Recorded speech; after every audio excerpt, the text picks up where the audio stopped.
Here we go. 3, 2, 1. And we're live. Tony Hinchcliffe. Hello. Jake the fucking Snake. I can't believe it, man. In the I flesh, gotta do this. sir. What do you know, Joe? You never heard that before, have you? I've heard it a couple times. I'm sorry. I've heard Hey Joe. I heard you shot your old lady down. Yeah, Heard that a few there you times go. as well. There you go. I got to tell you, man, I watched your documentary last night, and it's fantastic. I appreciate it. It is. If that thing doesn't bring tears to your eye, you need to go to a doctor. Yeah, you're not human, man. No doubt. That is, Dallas is a fucking saint. He really is. Hard-headed. You know, without it, I'd never made it. Yeah. Because, you know, us junkies, and we like to lie a lot, you know, and alcoholics do too. But it was a tough road, man, and he guided me through it. He's he never gave amazing. Up. Never gave up. And I can never thank him enough for what he's done for me and giving me my life back. And not only my life, but my family. I got my kids back. They're all digging me now. I'm a great grandfather, probably the best grandfather ever. You know, I'm just saying because it's true. But, I mean, I'll fix anybody up, man. I mean, the detailing of your recovery, though, and him taking you into what does he call his house? That house, the accountability house, accountability crib. Yeah. Yeah, I mean, he's a special guy. It he is, really man. is. I mean, you gotta understand. I mean, no man in his right mind would bring one, much less two, drunks into their home. You know, you got to expect tragedy. You know, there's going to be something come bad out of this. And he was able to hold us together, man. I mean, there were a couple of brief moments that got kind of escalated and got kind of stupid, but he wouldn't give up, man. Well, I got to know Dallas when he came on the podcast, and one thing that you get about him is this guy, he's not just about himself. Like, he is really about helping people out. He gets a buzz off helping people. Yeah. And which is, to me, is just so amazing. And I've picked that up off of him. I search people out now in the crowd that are having a hard time walking, or you see something going on, or they're overweight, and you go, hey, man, you know, I'm so-and-so. And it gets me in, using the name Jake the Snake. I can talk to him. Hey, you ever thought about trying some DDP yoga, man? Because it works. Yeah. And then if you've never done it, DDP yoga is, without a doubt, the number one thing out there for getting healthy, man. It makes your body healthy, makes your mind healthy. You know, and for him to be out there, he's just a soldier. Yeah, he really is. He pushes all day long, man. And here's a guy that could be handling it a totally different way, but he still picks up a phone and calls somebody and thanks them for buying the program. Yeah. Who the hell does that? Right, Nobody who does do that? Yeah, he does it because he wants to know. And the next thing you know, he's been on a 25-minute phone call, and they're sending him photos of the before picture, and then he wants them to look at an after picture, 6 months from now. The stories, he's got a million of them. Success stories. We played a video when he was in of a gentleman who was... The paratrooper? Yeah, guy could barely walk. Yeah. I mean, he had done a bunch of paratroop missions, parachuting out of planes and landing on his knees. His knees are destroyed, legs are destroyed, back's destroyed, everything's fucked up. But he starts out, barely can stand, barely can walk. 2 canes. Two canes. By the end of the video, this guy's running. Yeah, man. He's running. Yeah. He's doing full yoga poses. Yeah, and it's these incremental steps, but he kept getting better. And it's so symbolic of like your journey in life. If you just decide to give up and decide to just fuck the world, I'm just going to just eat and drink myself into oblivion. You have been there. You can talk about that. I stayed there a long time, man. But then you turn it around. But that's I fucking love that. I love stories like that. Yeah, but it's a 1 in a million shot, man, unless you have a Diamond Dallas Page in your corner. Right. Because it wasn't only about Dallas helping me. It was the whole crew. Right. See, Dallas, he came up with the idea, him and Steve Yu, his business manager, whatever, and they said, look, we're going to bring you back through this. We want to film the whole thing. I'm like, I don't know about that because I got burnt bad in a film here a while back, and they just cut me a new one, man. They lied to me and did a bunch. Anyway, it happens. We're going to film this whole thing, and at the end of it, if we put it together and you don't like it, it'll never go out. Really? You're going to give me that right. You're going to invest this money and this time because I stayed there for 3.5 years. Because it took me that long to get clean. That's amazing. You know, I couldn't go in for 6 months. I've done that. I couldn't go in for 4 months. I've done that. Hell, the time I went in for 4 months, man, I go across the stage and get my diploma, so to speak, from finishing this course, being in rehab for 4 months. I go out the other side and pick up a payphone and call my dealer. He meets me outside the damn door, man, with a big rock, you know, and a stem. Thank you. Damn. I made it. But that's the insanity of the disease. Mm-hmm. Yeah. The disease will let you sit in a place for 3 or 4 months and not touch you. Won't even come knocking on your door because it knows right now you're locked in. You're going to do this. But it's over there doing push-ups in the corner, man, waiting on your ass. As soon as you get away from these idiots over here, they're teaching you bad habits, Jake. I'm going to get you where you need to be. And that was the thing of being there for that long period of time. What was the feeling like when you did slip up? Because you slipped up a couple of times. Yeah, 4 or 5 times I did, yeah. It was horrible. I wanted to die. Because not only did I feel like I let myself down, but I'll let him down.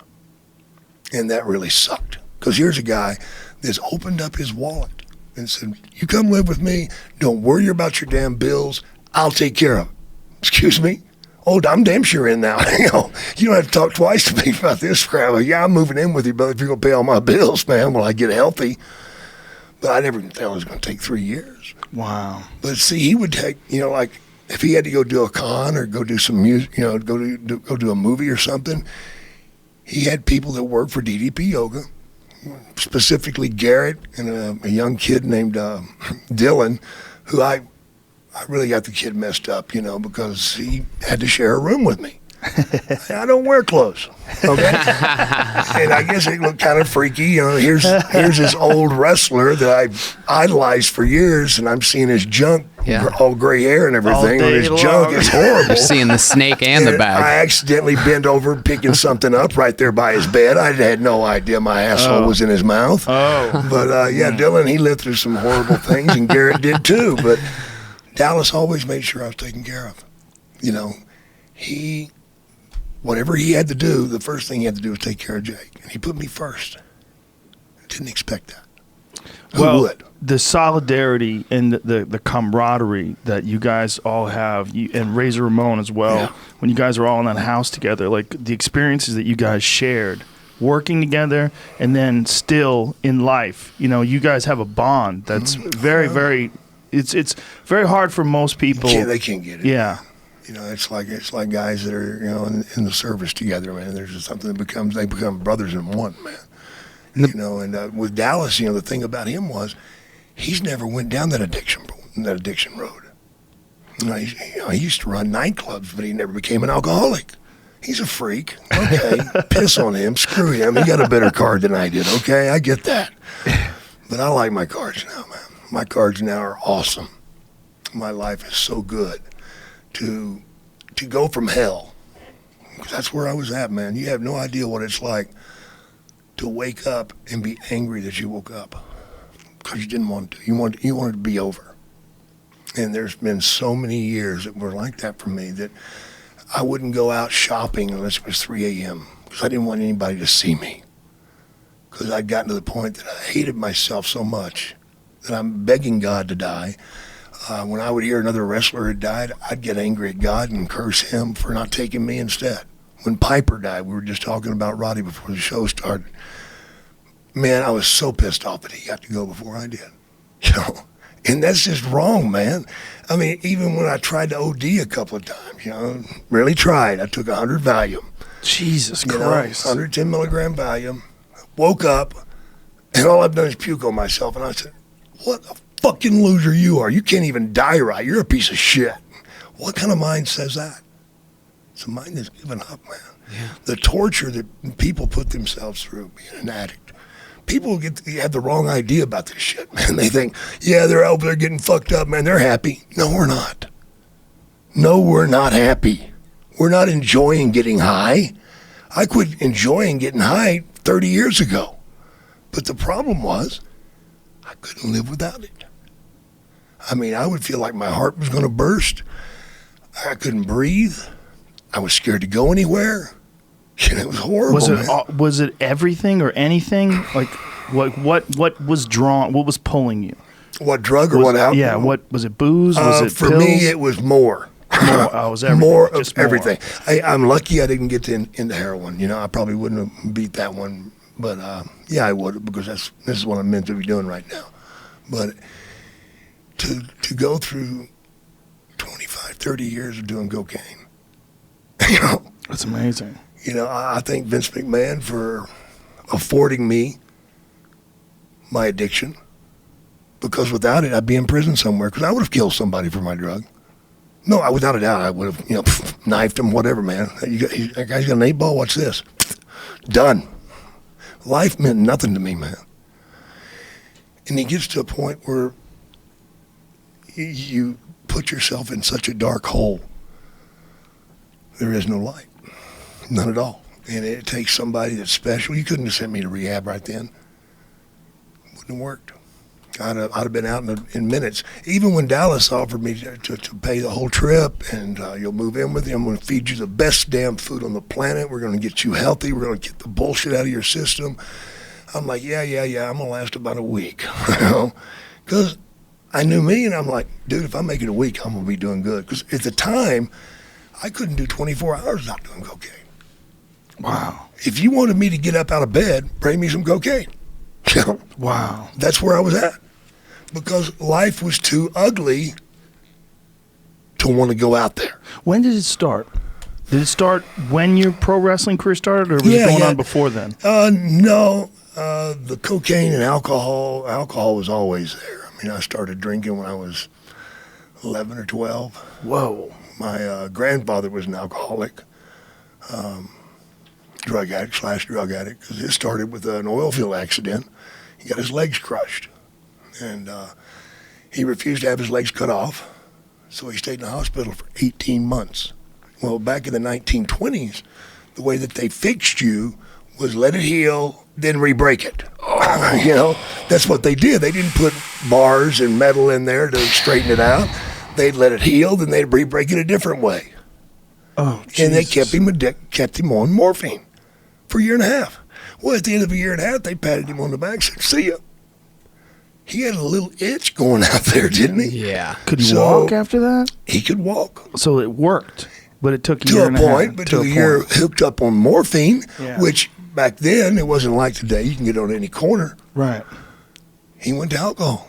I remember in the 60s, which is 40 years later, they not trusting him to come to the doctor's office. Well, they didn't trust him to take the pill. The pill being, oh my God, what's it called? Keep you from drinking, antabuse. You know, if you take an antabuse pill, you're not going to drink, brother. Except he did. I mean, I've drank on antabuse when it's been like 2 days since I'd had the pill, and I have a drink. Brother, you have no idea how scary that shit is, because immediately you start throwing up and you start pissing and shitting your pants. It happens that quick. And then you have to start with the sweats and all this, and you'll wind up on the floor doing the heebie-jeebies, man. That's how strong antabuse is. Well, they didn't even trust him to take the pill.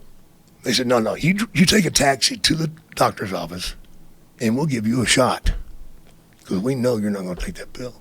So he'd do that every morning. Wow. Then he'd go outside and get in the same taxi.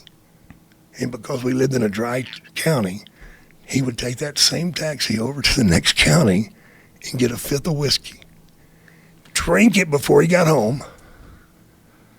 Now the rest of his day spent shitting and puking. Wow. But yet tomorrow he's going to do the same thing. Oh my God. That's the hell. You know, I was doing the coke and stuff, man. I'm hating myself the whole time I do it. I'm not getting high anymore, and I can't put it down. I can't turn away from it, because there's hope in that. What's the hope for? No more pain. So just that it numbs No you. more shame. That's what it numbed me from, is the shame. You know, shame is something you put on yourself. You know, you can't shame me, man. I have to do it myself. But man, it was there, man. And because I'd went through some ugly shit as a kid, being sexually molested, my sister being molested too, and then my sister kidnapped and murdered, and we got all these things thrown in there, and I was hating myself because I didn't protect my sister better. Life happens. What do you do with it? That's one of the things that Dallas preaches, is about, you got all this stuff out there, man, it's going to come at you. It's what you do with it that counts. You don't deflect it. No, you bring it to you. You chew it up, you spit it out, you sift through the bullshit, and you go on. That's something I couldn't do. Because things got personal with me. And I would lock down. I'd shut up. Because that's how I handle things. I just didn't talk about it. When you've been sexually molested, there is no good moment, man. And that screwed my head up, and it still messes with my head. I desperately, desperately want to have a relationship with a woman. A true relationship, finally, at 63. Because I did have relationships before, but I was constantly sabotaging them because I didn't trust women. Because the last one, she raped me and beat me and threatened me and told her that my dad killed me because, my dad was 7 foot and weighed 425 pounds, so he could get the job done. But I just wanted my dad to be proud of me, so all these things are factoring in. I'm keeping quiet while the wife beats me and has me do her and then beats me afterwards. Dude, sex ain't sex if you're doing it like that. That's called rape. And that shit screws your head up for life. Now, what do you do with it? Well, as a kid, I hid that shit, man. I stuffed it away. I didn't talk about that. Are you kidding me? When did you I remember start the first time talking about it to a high school buddy of mine. He says, "You're so fucking lucky, man. Your stepmother's so fucking hot." She was hot. She's 22 years old. Because my father's a child molester, for Christ's sake. Of course she was hot. But it wasn't hot to me because that's my mom. No. And then the beatings afterwards, that fucking confuses you. You got all this shit going, man. So you start looking for a way out. And for me, as a kid, my grandfather would get drunk and forget where he hid his liquor. Because he had to hide it from her grandmother because she knew what he was. She had dealt with it for 50 years. So every time she found a bottle on the farm, she'd break it and that's it. So he'd hide it in the chicken house, different places. Well, me and my buddies from across the street would go out and find it. We'd get 12 years old, 11 years old. Then we got smart and started selling it to the other neighborhood kids, make a buck. That was my beginning with drinking, man. And, as time goes on, man, you start smoking weed, and the pills. What else is next? Because I'm still not forgetting. I'm still remembering this shit. And you go out and you try to have a good time with people, and then you realize something's different than you. Because drugs that put you to sleep wake me up. Downers wake me up. Like how so? I get wired. Really? You give me 5 Percocet, brother, I'll drink a case of beer and dance all night for you. Really? Go out and have 3 or 4 wrestling matches. Let's go to when I messed my neck up in '89, when Honky hit me with the guitar, when I wanted to go to the gym, my regimen was to wake up, go downstairs, start the coffee maker, take 10 milligram Percocet, throw them in my mouth, chew them up, and wash them down with coffee, then hit the gym. Jesus. I loved it. Because I was on fire, man. Plus, the Percocet made me a little gnarly. Made me want to punch shit, Really? So you get a good workout in, couldn't you? From Percocets? Yeah. That's how screwed up my wiring is. That is so... You talk to any drunk and they'll tell you their wiring's fucked. Yeah. Things that make you go to sleep wake me up. Things that wake you up put me to sleep. So the pain of pro wrestling, which is probably one of the most brutal professions that a person can embark in. Right. And think about all the days that you were on the road, all the many, many matches, all that physical pain probably justified the drugs even more. I didn't even care. You didn't care? About the pain. I felt no pain when I wrestled. None. Afterwards, no? I was wrestling and a guy in Louisiana, Ernie the Cat Ladd. You remember him? Played for the AFL, San Diego Chargers. He's in the Hall of Fame, football and wrestling. He was 6'9", 350. Badass son of a bitch, man. You know, but back then they had chop blocks, and he had like 15 knee surgeries, and that was into his career. But we were wrestling, and my bone came out of my arm, compound fracture. And he goes, "Kid, your arm." I'm like, "Yeah, I see it. It's gone." And he's like, "What? Get away from me." And I'm trying to get to him, and he starts puking on me. I'm like, "Motherfucker, you're puking on me. Your arm, man, your arm, that's fucking bone, dude." I'm like, "It don't hurt. Come on, let's finish the match." Yeah, come on, man. Fuck you, I'm getting out of the ring. Man, he could puke up a bunch of shit, man. Oh, man, God 6'9". That's, Yeah. You finish off your opponent by having him Spew hurl. on you, yeah. Wow. It was nasty smelling shit, too, man. But I was fine. I got So you back in didn't the even locker feel room. it? No. I was sitting there, and I was saying, "This is a strange feeling. I blow on the bone. Ooh, it feels cold when I blow on that bone." You know? Wow. Whoa. 15 minutes later, I'm in the shower. Holy fuck! Holy fuck! Boom. Then you felt it. The adrenaline's gone. Right. You've been in the ring, and you know what that's like. The adrenaline's going. Nothing hurts. It feels good, in fact. You know, But I would have thought that you would look at the bone and go, "Ooh, I got to handle this." No. Now, did you wrestle fucked up? No. You wrestled straight. No, I was straight pretty much. You know, I might have been going through withdrawals at the time, but no, I didn't drink or any of that shit before a match, and I didn't like it, but I did it that way because it's my duty, and my thing as another wrestler to take care of my opponent.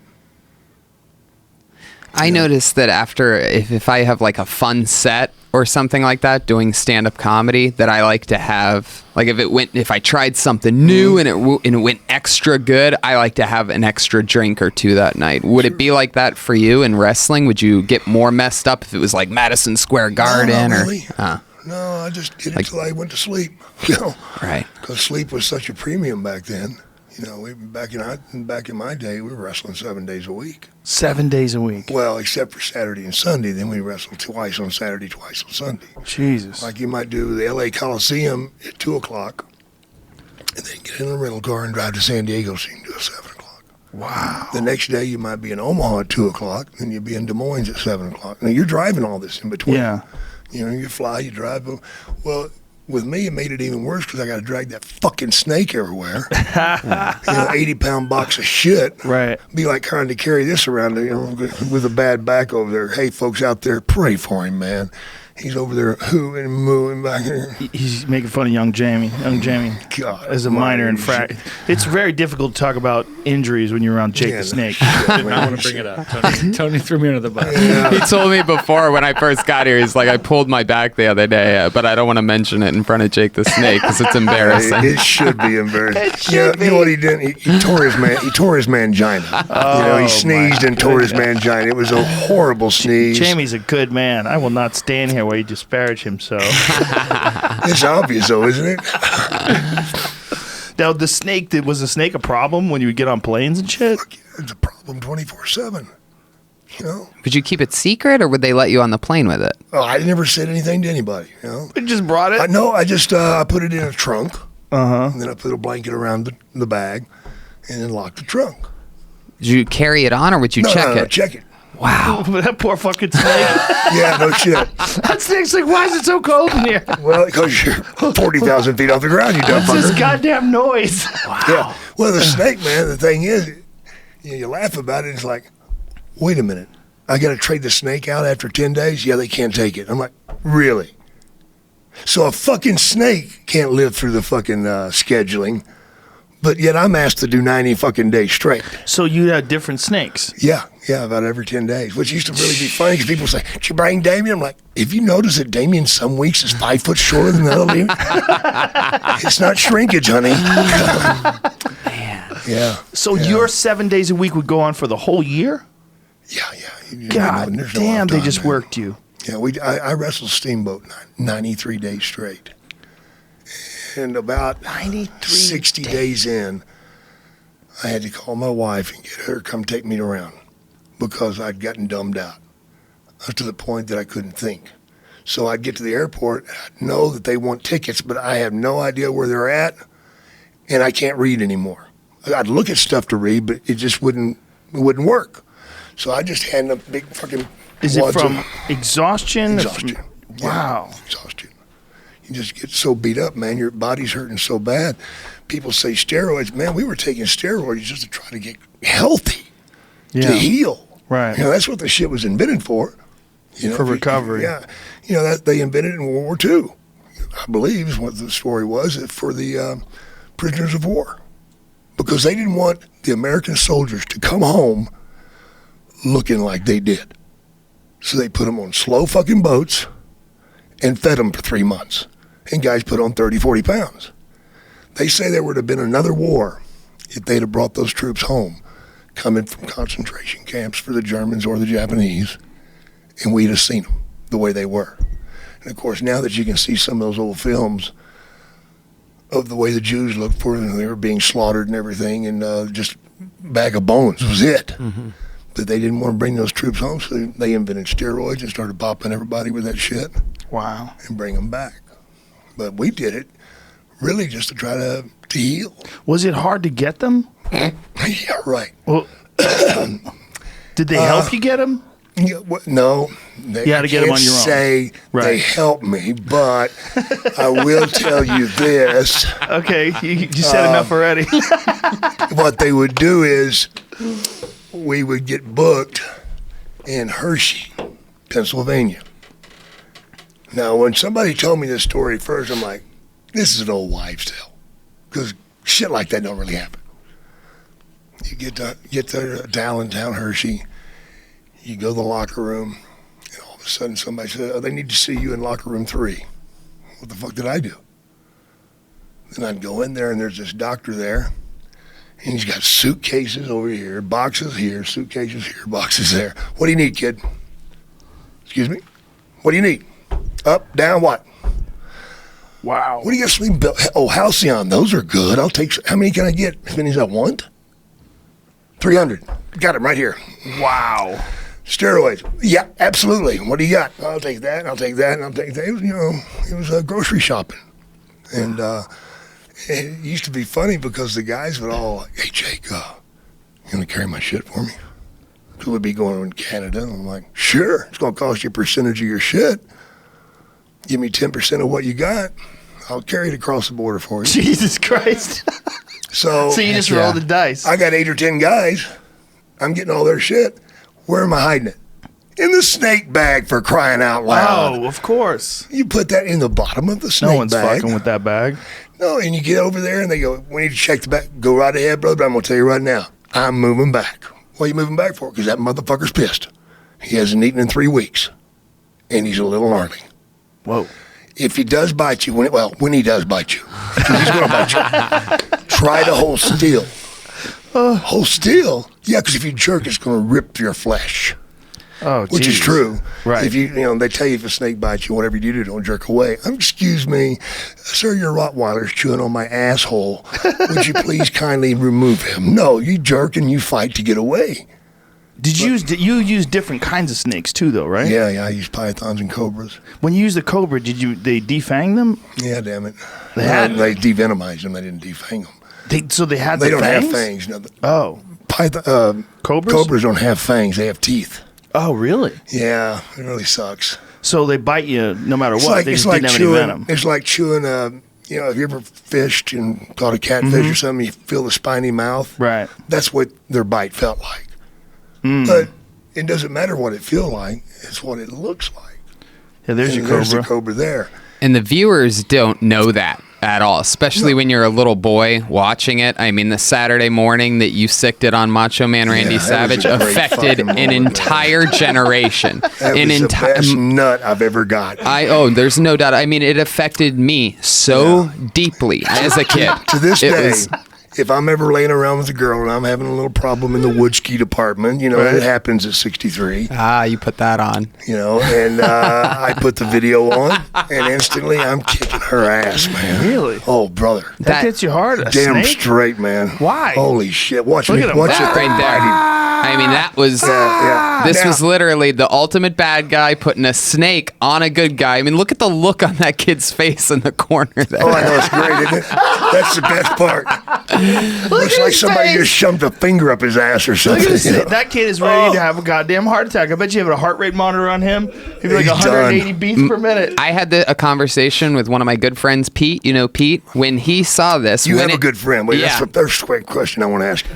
But check out, this is the kind of quality friend I have. He's a Is weed dealer. when he saw this, He is. when he saw this as a kid, all on the same day that I saw it, he ran away from home. It freaked him out so badly when you put this snake on Macho Man's arm. He packed it. He didn't even have anywhere to go. He ended up coming home later that night after it got cold. Poor kid. He packed a bag and just left. How old was he? Oh, geez. I mean, I got it. Probably. I would guess, 11, 12, something like that. 300 kids are raped that day because Jake, right? Okay. Oh, no. Let me tell you the real story on this whole fucking thing. Love okay? that. Yeah. You want to hear this, Joe? Yes. All right. Here's how it really went down. Woo. All right. I've been waiting 30 years for this. I'm done with the python because that motherfucker, to tell you the truth, is killing me. You know, weighed 100 pounds, and then he would bite me, and then it would be 30, 40 stitches. That was 30-something stitches there on that. Really? Yeah. Oh, my God. You got the vein. And what was really weird is the snake actually committed suicide that night. Look at that shit. It's cool, isn't it? I mean, Macho this was. Man just handles it. Look at Look at that thing. You get a better bite. He's a tough I reached down there. motherfucker I for reached just down there and dealing. went, Watch, you're doing a great job, Yeah, kid. yeah. He's like, fuck you. Yeah. Look at that thing sinking its fucking teeth into him. And then at the Yeah, end, a little slapping. stream of blood comes through, and Yeah. that was the final. There we go. Oh my god! See, I'm Look at trying that to get him thing. loose. I couldn't get him loose. Oh my God. I struggled to get him off. The blood. Finally, I had to pry his mouth open to get him off. And by the way, this is on a Saturday morning, so it's this. You flip the channel, it's little old school cartoons that weren't even like entertaining. You know what I mean? And then there's this chaos on another channel. And it's so obviously real. Oh, yeah. It's so obviously. See, Everybody's running. Piper's terrified of snakes. Well, if he wasn't before. Wait, Piper pulled a gun on me one time over a snake, man. Really? Yeah. What happened? I snuck up behind him with a snake, and he heard me. He says, Jake, I went, yeah. He goes, I know what you're fucking doing. And he dove and got his fucking pistol and pulled it around. He said, motherfucker, I'll kill you. I'm like, okay, Roddy, I get it. I get it. The guy was shaking, man. Jesus. That's Okay, a real thing. Here's the story. I'm in the locker room behaving myself, not minding a soul. In fact, I believe I was cleaning the washcloth, blackboards off, and I was making it nice for everybody. And Macho walks in. He's like, "All right, brother, we're gonna do it tonight, I guess. Huh? That's the story fucking going around. We're gonna get down and do it."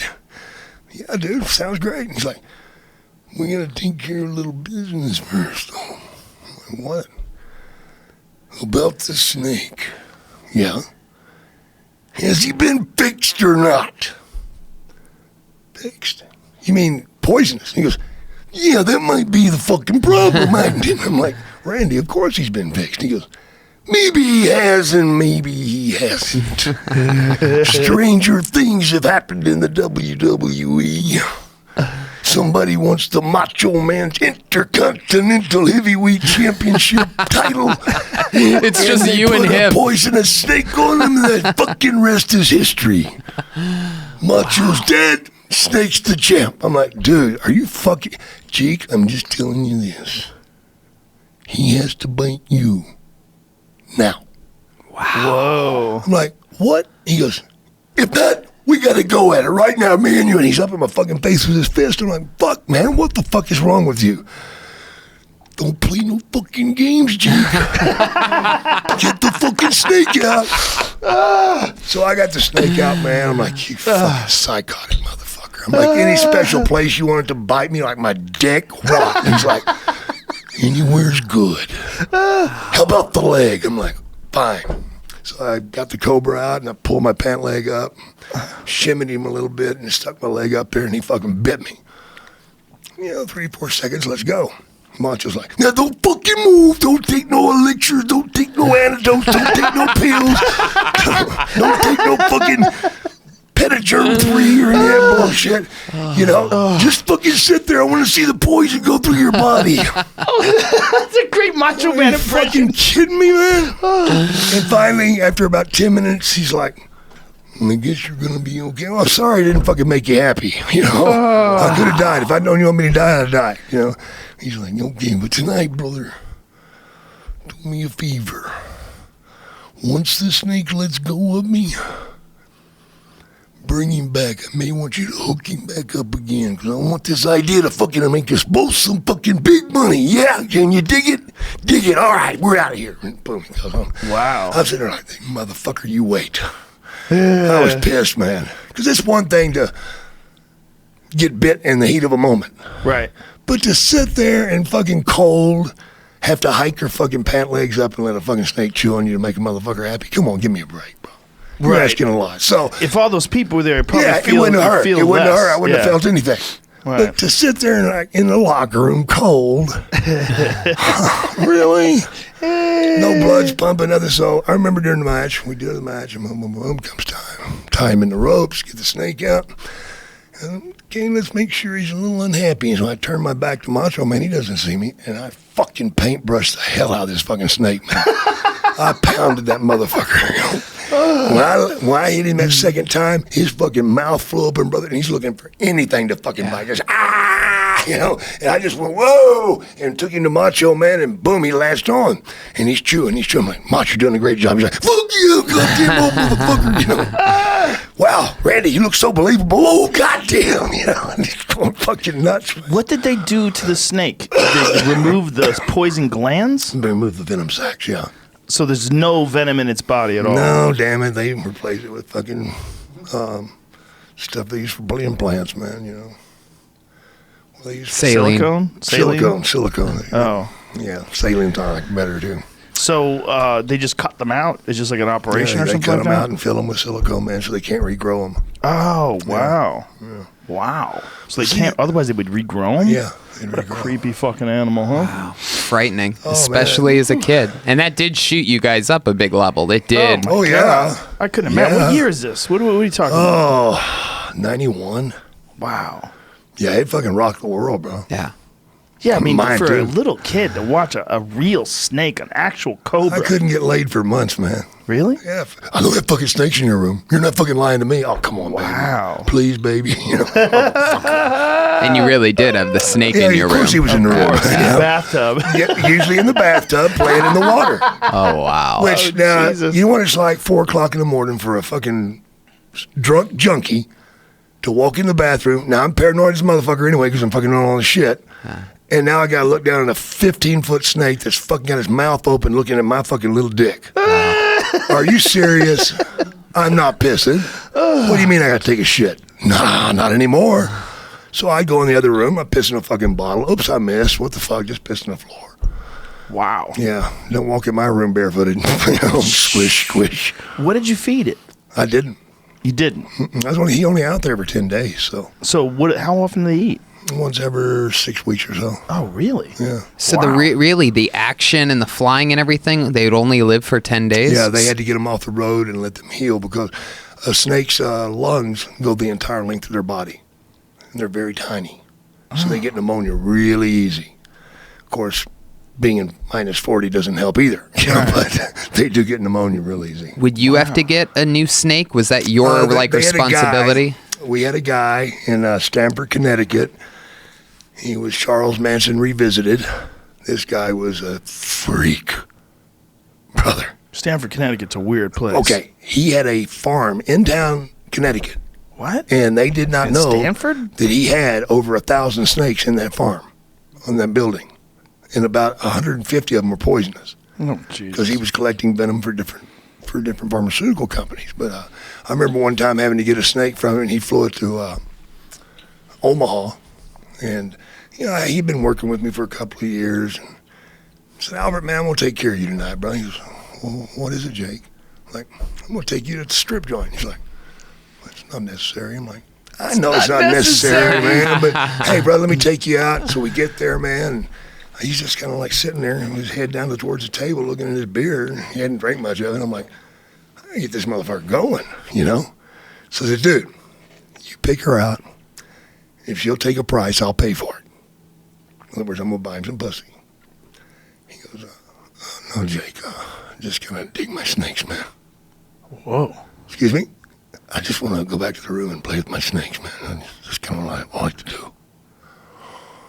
Okay, I'm going to change rooms. I'm on a different floor. Wow. Yeah. Wow. He was a real freakazoid, man. Just into snakes. Is he still alive? Yeah, he is. He was in Florida when that bad hurricane hit down there, and he was working at a gator farm and poisonous snake venom collection point. And they had like 800 snakes down there, right? So the hurricane hits and just fucking levels the place.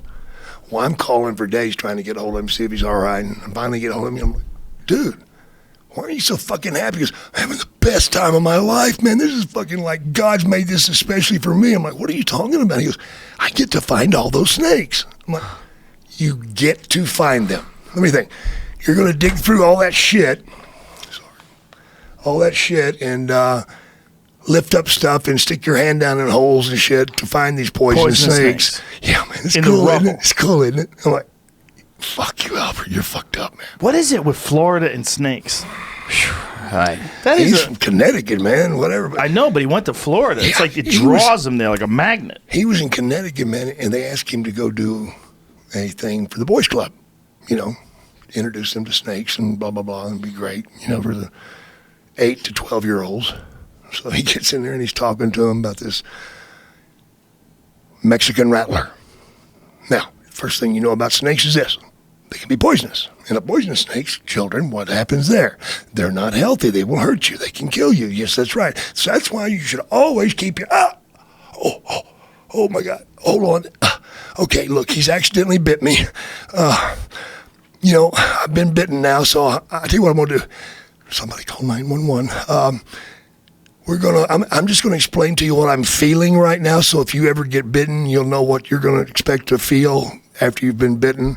Was he fucking with these kids? No, he's fucking biting. He's He been actually bitten, got man. bit. Yeah, he's fucked. And he knows that he's fucked. Because here's the thing about Mexican rattlesnakes. Not many of those in Connecticut. So you don't have any anti-venom, do you? Oh, Jesus. No, they got to fly it in from fucking, Atlanta or wherever. So by the time they get that shit up there to him, man, he's fucked up. And they wound up having to cut all the meat off one of his bones on his finger, so he's got like this gnarly... So he had necropsy, right? Yeah. I've seen a video or a website, rather, detailing this kid who got bit in the arm, And all the then meat they rots. had to get him somewhere to safety, but it took hours. They had a medvac him in a helicopter. His whole arm rotted away down to the bone. So they had to take meat from his legs. Skin it off. Yeah. And put, they had to do skin grafts all over. I think he went through like 16 operations. Jesus. It was awful. They had to stitch them all together, like pull the meat of his arm together and stitch it all together. I mean, it was a giant 10 to 12-inch patch of his arm was gone. Yeah, it fucks you up. Plus, the really cool-looking thing that it does is it causes all the small capillaries in your eyes to burst. Oh, Jesus. So your eyes are like blood red. Wow. Except they're bumpy. Ugh. You know? Like he would close his eyes and I'd run my finger over his eyelid and he'd just feel all these little bumps and crevices. And God damn, that's weird shit. How long man. did it take for him to recover? He's in the hospital for a couple of weeks, man. He was I had to put him in a coma for like 6 days. Oh, Jesus Christ. But he thought, yeah, that's so cool, man. That's cool. Does he have a tolerance to regular venom? Because I know a lot of those He's guys. building a tolerance to different ones. Yeah, they make themselves get bit. Yeah. The Cobra, I think he's pretty much clean on now. This guy sounds like he's going to end up being a super villain of some kind. Just He could be, man, because I swear to God, he is Charles Manson. Wow. He looks like Charles Manson. He looks weird. And when he smiles, it's like, dude, that is not healthy. He's just, oh, fuck, man. Wow. Yeah, he's a trip, Well, man. imagine what this guy would be like without snakes. Thank God snakes exist. Well, they Steamboat, come up with the Komodo dragon thing, to combat the snake back in the day. I don't know if you remember. So, of course, that's who Albert was the guy with the Komodo dragons. So he had some pot that he was growing up in the mountains, and he took one of the dragons with him to get it out in the sunlight. So they put it in this fucking station wagon, and they go up in the mountains, and they had to walk to their place where they get the stuff growing, so they close the car door up and leave the window down about that much and take off. Come back, windows busted. Oh, Jesus. There's these horrible teeth marks on all of it where this fucking Komodo dragon's been chewing his way out of this shit. He was in a wooden cage. He chewed his way out of the wooden cage, but he got out, man, and took off. And I guess it was about 2 months later, man, I was like in Indianapolis and waking up and listening to the news, and ESPN's on. They're like, what was thought to be a prehistoric monster was found running across the backyard of Miss Kibbett's house, chasing her poor little poodle. When we get back, see our monster. Wow. So they come back, and I'm sitting there going, what the fuck? Supposed to be prehistoric? I gotta see this shit. And the fucking thing comes back up. I'm like, that's fucking Albert's fucking thing, man. It's the thing that had escaped 2 months later. Yeah. It had gained like 35 pounds. Oh, Jesus. He probably ate everybody's dogs. He's eating everybody's dogs and cats in the neighborhood, man. Probably a couple of kids, too. Who knows? That is such a ruthless animal. You know, those things are so ruthless that the little baby Komodo dragons smear shit on themselves so that the grown-ups don't eat them, so that their parents don't eat them. They roll around in shit so that their parents don't eat them. Because when Komodo dragons are eating intestines, they shake the shit out of intestines. Yeah. They don't like to eat shit. As weird as that is. Good See, Lord. That's just bad attitude. And I thought I had a problem with cocaine. Can you imagine that? They eat their fucking kids, so the kids know this, so they somehow or another like know to smear themselves in shit. I'd learn pretty quick. Yeah, you see your sister get chewed up. Yeah, right. I see them avoid shit but eat your sister. You're like, that shit is salvation. Wow. Give me some good shit. It had gained 30 pounds. That's fucking crazy. Yeah. Let it loose in Florida. They won't even notice. Fuck no, don't rest of everything else they got down there. Yeah, that Florida Everglades is so crazy. Covered with pythons, man. So bad that they're eating alligators. They did this study. They found that they couldn't find any raccoons. They couldn't find any swamp rabbits or marsh hares, I guess they call them. So the pythons. Everything got killed by pythons. So then the pythons moved on to alligators. Yeah. Alligators. They don't fuck around, man. I've got a picture of an anaconda swallowing an 800-pound horse. What? It's got the head and the front legs already chewed up inside Where's the mouth. this picture? You know. I needed it. I'll get to you. I need that picture. It's fucking gross as shit, man. See if you can find that. Fucking, Jamie will find it. The horse's body is like this big. With his back, he probably can't pull it up. Jamie, he's coming at you hard. And with I bet in all your years you never thought Jake the Snake would be roasting you live on the internet. Believe that. And about nailing perceived back injury. and nailing a pull it up reference. Yeah, he got you, bro.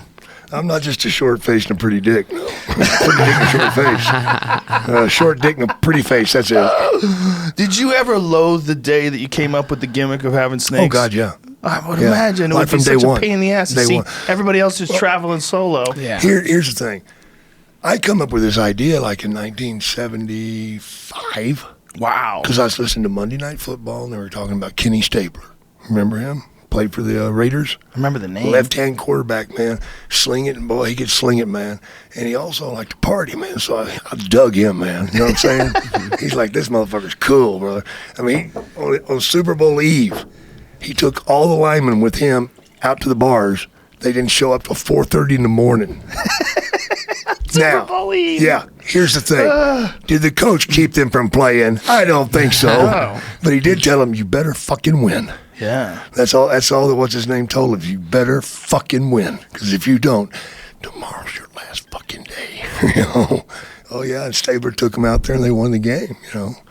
But, was he into snakes? So, I don't know. But what I love the Kenny Stabler, the snake thing. And, here it is. You know, I was hippo, actually. Yeah, a hippo. Okay. That's a fucking hippo. It ate a hippo. Jesus Christ. Oh, well. It's got to be a baby hippo. I don't know. Doesn't look like it's too fucking small. Yeah, but hippos are huge. Baby hippos probably big as your dick. Bada bing. There we go. Whoa. Which is pretty amazing because they can't gurgitate. Somebody had to pull that shit out. That's insane. But I was riding down the road listening to Monday Night Football and fuck yeah, that'd be too much, man, if a fucking wrestler, smoking some weed, could like carry a snake around and fuck with the other wrestlers, and drinking and more and more and more. And next day I woke up, I'm like, that fucking idea I had last night about carrying a fucking snake. What the fuck was I thinking? I'm terrified of snakes.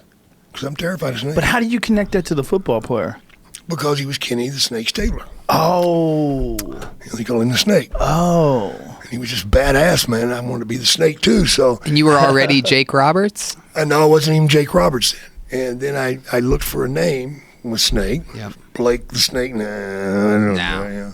Blake. Yeah, you know. Jake is Boo! Isn't that funny? Fuck that guy. Jake is That a was badass that was name. a Jimmy but moment. Blake, Right. Blake is like a guy with like a golf shirt or on. flaky, Yeah. flaky, snaky. He's got a 40-foot putt. Here's Blake the Snake. Blake has a bad back. Oh no, not even Blake would have a bad back. He's got a bigger mangina than that. Oh no. But I was like, what the fuck was I thinking? Because I'm terrified of snakes. I'll never do that fucking gimmick. Fuck that. But I did go and said, okay, I got to think of a name. And God, Jake the Snake, that works. Then I went, Jay. Wait, why am I thinking that? And at the time, the TV program was Dallas. Who's the bad guy? JR. JR. Jake the Snake. Let's go with Roberts. Bada bing.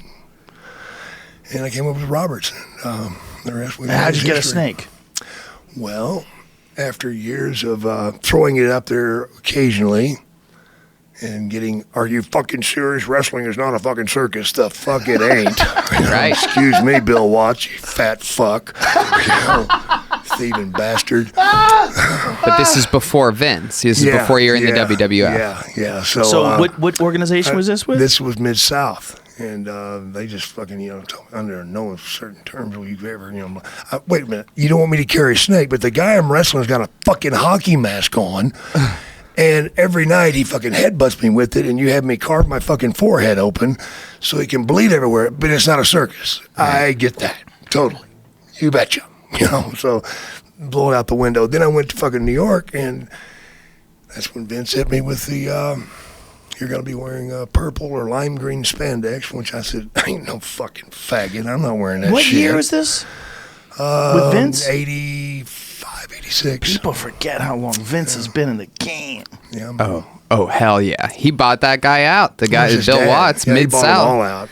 out. He just went to every territory and just said, I'll give you this amount of money. I'm just taking your out of the everything. goodness of my heart, I'm Yeah. giving this to you because I'm taking all your television. Yeah. So Crazy. all the people, it was all split up into territories, so Territories, everybody small had their own territories. business. And 3 or 4 states might be another one territory. You know what's really crazy about Vince is how fucking jacked he is. Yep. At what is he, like 75? How Yeah. old is he? 64, 65? No, He's he's gotta older be than that, older than brother. that. Oh, really? He's gotta be He was older on the than that. I'm cover of 63. Men's Fitness Yeah. with chains around his Yeah, neck. real recently. Yeah. Jacked. There's ripped. something about growth hormone that just continues to work. I think there's a lot more going on than just growth hormone. Oh, I'm sure there is. I have a feeling it's a stacked with this, stacked with cornucopia that. Yeah. of things. Cornucopia. See, you gotta look at this. This is him. Yeah. 73. I mean, 73. What in the fuck is that? How is that a 73-year-old man? Look at the traps. That's the billionaire tunk. That is insane. How jacked his back is. 73 years old. He's built like Brock Lesnar. That is insane. He's the man. Imagine seeing this when you were a kid. This is what Grandpa looks like. Yeah. You'd be like, what the fuck is going on with Grandpa? Well, no wonder Grandma fucked Daddy. Yeah. That is insane. He's 73 years incredible. old. There is nobody on this planet that works as hard as he does. But there's no other way it's possible. I mean, the guy he's everywhere. And the one video where he runs to the ring and is on his way and dives into it and slams his thigh into the side of the ring, blows his fucking quad off the bone, and then still plays it out and does it sitting down. Yep. The 2 guy quads. must have been in unbelievable agony, right? He can't even stand up, and he's just sitting on his butt, and everybody has to improvise. Yeah. But this guy's sitting on his ass because he blew his quads off of his bone. Watch this shit. Look at this. I mean, this is fucking crazy. I did the same thing and tore. Look at this. knee. He dives in, Right there, bam, right there's where he got slams it, it, right there. Look at it. His leg gives out. Yeah, he's done. At that point, your adrenaline, all you're thinking is get the fuck up. That's all you're thinking. But it's crazy that he's just sitting there. Yeah. Oh, And he's angry. the funniest part of this is the final moment of the Royal Rumble. This is a huge, long buildup, and it's controversial because they both went over the top and landed. So there's this tie, so all the refs are trying to figure out what's going on. So it makes it even funnier that Vince is just sitting there, And the with his owner. legs stretched out. Yeah. Look how big Batista was then. Jesus Christ. He's so much bigger than he is now in Guardians of the Galaxy. Well, You I think forget he how might have big been he on Vince was. McMahon's protein diet. There's no way. That's all natural, bro. That's vegan. That's vegan. Yeah, that's it. Vegan. That's yeah, beans that's it. and stuff. Yeah. Jesus Jack Christ. and the bean stalk. It's incredible. Yeah. I mean, just the fact that guy was able to do that. I got to bring this up because we were watching this in the green room right before we got in. David Arquette is wrestling. Yeah. Did you know this? Yeah, David Covered Arquette's... in blood. Yeah. Got a light bulb smashed in his head. Cuts all over his beats face. a fucking 2x4. By the Yeah. way, a light Oh, bulb is I would much easier than a imagine. 2x4. Yeah, what is the worst shit you ever got hit with? The guitar. A guitar. Oh, that's honky tonk, right? Yeah, it was a real guitar. That's really look at this. This is David surprising Arquette. to me because it always appeared like the honky tonks guitar was just an exploding. They all were after that. What is this? WCW World Heavyweight Champion David Arquette. Wait a minute. Wait a minute. He was their champion What? for a while. What? Yeah. What? Yeah, that's whole when, movie that's they when that made. movie did. What? It was a highly controversial No. moment. Heavyweight champion. How much does he weigh? This was 140. That doesn't make any sense. 140 hard. He is definitely built way bigger. He's way thicker than he's ever been Yeah. before because when they showed him on TMZ, he was running around. He looked jacked. He's got diva size now. Diva. Yeah. He's like a diva. Ah! Yeah, he's got a mangina. See if you can find the video, the TMZ video, because it's kind of fucking hilarious. It is really. And- it just goes to show you what happens, though, man. You know, it's a lust that you get for it. You know, wrestling. I mean, I hated wrestling growing up. Hated it. because your dad did Yeah, it. because my dad did it, and he was never home, so I blamed wrestling for him never being home. Bottom line was he didn't give a fuck about kids except those that he could rape, you know. And Look at that. He got Yeah. hit in the head. Oh, Jesus Christ. That guy stabbed him in the fucking gouging, head yeah. with a fluorescent light bulb that he just shattered. By the way, you can get that dust in your eyes, Oh, the yeah. glass All dust. that shit, But look how man. big he is. Yeah, he's huge. Arquette was never that big before. He's looking more like an Eddie Guerrero right there, you know. It's kind of hilarious. Look how jacked he is. The cool thing about David doing this is that like he just got sober a few years ago and he's doing this to keep life exciting for him. You know what I mean? And I Is just that why he's doing it, or and it just doesn't have any movie roles coming in? no, he's Both okay. Both He's will do it. How do you know he's okay? What are you, his agent? well, he went no, but he's You're his wrestling agent, aren't you? You suck. He's fucking jacked, dude. I mean, I'm very impressed with his physique. No Arquette homo. got into executive producing a bunch of stuff. Like he's one of the executive producers of like Cougar Town. Like, Oh, that was with his ex-wife. Yeah, right? all these massive Oh man, shows. he runs back in and gets stomped. I like that. But you see where he just fucking pushes back from the guys and goes, "No, I'm going to lay down here. I'm not going to fucking get hit again." Oh, and then he just hit him with a chair that had Yeah. broken glass on it. This is some high-level production for 50 people in the room. Yeah, exactly. It's all All family though. the blood and everything. Jesus Christ. Hunks of glass in the ring is brilliant. Yeah, that is crazy. Now, that's... Then he leaves the fucking ring like nothing's wrong. Right? He's Yeah. pissed. You can tell he's pissed. It didn't go the way he wanted it to. Do you think he's pissed? Yeah, he was pissed. Do you think they planned that out? The whole- Somebody fucked him somewhere in there. He got fucked. You think so? Because, yeah, because you seen him going for the guy. Then the guy just took him over Yeah. and then started and got back on him. He wasn't expecting that. He thought he was going up. Oh. And then you see him just fucking get up and just fucking storm out of the fucking ring. Why didn't you stay and kick his fucking ass? Because obviously you can't. See, he's trying to get to him, but the guy won't fucking let him. Now watch. Guy takes him over, and he's on top of him. He's hooking him for the 1, 2, 3. He got the 1, 2, 3, see? He did not want that to fucking happen. Now watch this. Just gets up, fuck it, I'm going home. yeah, straight out. That's interesting because you see this from the eyes of a professional wrestler. I see this from the eyes of a layman in the crowd, and I don't see that. That's fascinating. You see a double cross. Oh, yeah, that's double cross, no doubt. Yeah. Somebody got fucked there. Because that's why he got the quick 1, 2, 3 count on him. Yeah. You know? He didn't Little does expect that. David Arquette sitting back knowing that Jake the Snake is doing commentary on his match. I love it. David, get a day job. Whoa! Send your Outrageous. sister over here. Outrageous. Listen, he just needs practice. He's a young buck. I mean, didn't Dallas started when he was 36? 36, yeah, I started at 36. And Imagine that. And the crazy part is you were one of his original mentors. And I'm the guy that said, I'll fucking teach you because everybody else said you're too fucking old. yeah. Specifically Ric Flair. Ric Flair had told him, Dallas, you've been a manager, you do this well, you do that well, but you're 36. Get a grip on it. You know, you're too fucking old to start. And when Dallas told me that, I'm like, fuck it, man. If it's is it really your dream? He says, it's my fucking dream, man. I want it. Fuck it, I'll teach him. And that's when I moved in with him. And then we had the infamous snake incident in his house. What was the infamous snake incident? I got busy with a girlfriend and forgot what I was doing upstairs. I was washing the snake off and went back downstairs to check on her, and she caught me by surprise and raped me, and it was horrible, but it was great, so I stayed. And then I went, oh my God, I forgot the snake upstairs. Ooh. So I ran back upstairs, realized it had been 2.5 hours. And Dallas had just come out of his bedroom. He's like, what the fuck, you been in the shower the whole time? I'm like, yeah, man, I just, yeah, I'm sweaty, look at me. You know, I hadn't been in the shower yet, man, the snake was in there. So I said, I'll get my shit, get it right out. He goes, why'd you leave the shower? Dallas, I was washing some soap out, man. Fuck, get a grip, man, leave me alone. So I go in there and fucking snake. Oh my God, I can't find the fucking snake. He's not in here. Oh my God. Which kind of snake was this? Is it a cobra? Cobra, yeah. Oh, Jesus.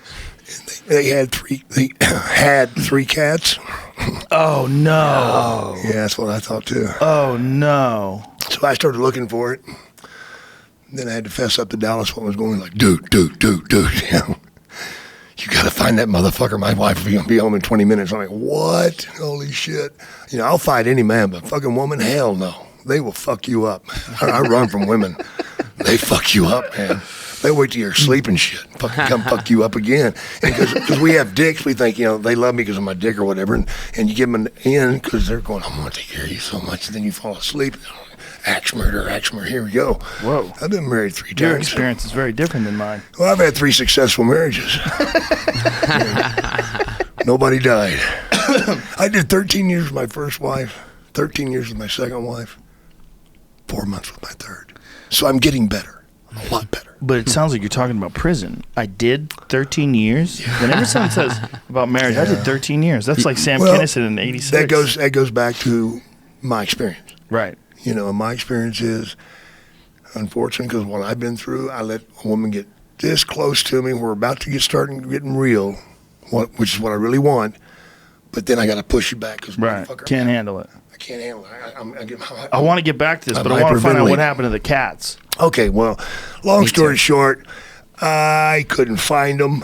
The snake. For how long? As long as I was there. How much? Well, right before she got home, I thought I would do the man thing and get in my car and run.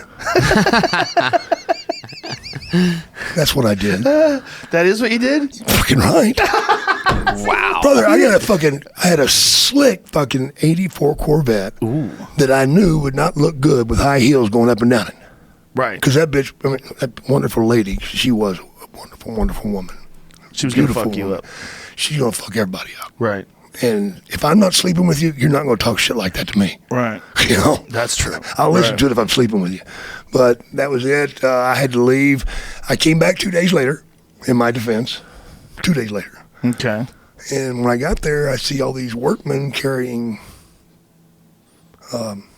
sheets of sheetrock. Yeah. I'm like, what the fuck?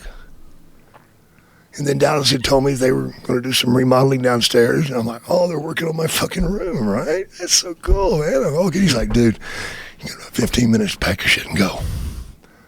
What? You got to get out. One little snake and I've got to go. That's really bullshit, Dallas.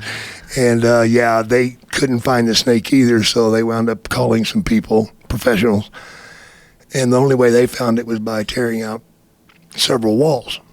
And they finally found it, one of the walls. What did it do, climb an event? It got in the vent, wherever, I don't know, and got into the wall. And what the fuck? And they had to follow it through the house. How did they find it? By running out of walls. Jesus Christ. Yeah, so they were quite upset. Rightfully so. I had my kitchen worked on once.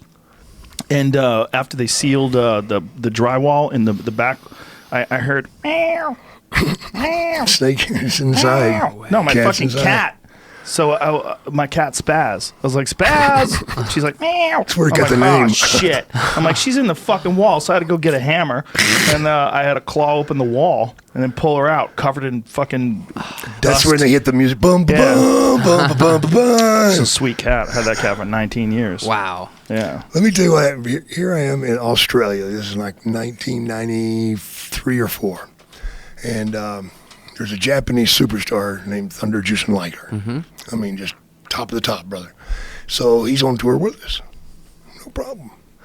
But the first night he's in, we'd already been there 2 nights. And these people come in, these Japs come in, and they start fucking yakety in Japanese to this other guy, and they're in English transferred, and boom, boom. Bottom line is, he will not stay in the same fucking dressing room as Jake. He's terrified of snakes. I said, dude, I'm not going to get it on him. No, doesn't matter. He doesn't even think he should be here because of Jake. Okay, fuck him. Let him go wherever he wants. I don't give a shit. You know, I told you I wouldn't get it on you. If my word's not good enough, fuck off. So he goes and gets another dressing room on the other side of this Coliseum. You know, it's a giant Coliseum, man. A long ways across there. He wrestles, goes into shower, comes out from the shower, he's drying off, he looks up in the mirror, and in the mirror he can see a cobra has come up out of the toilet and was looking around the room, and the rest of him still on the toilet, and then he goes back down. He screams, he runs across the fucking building nude, which got everybody's attention. The police get involved. He comes down to, Jake, where's your fucking snake? And I'm like, I really can't find it.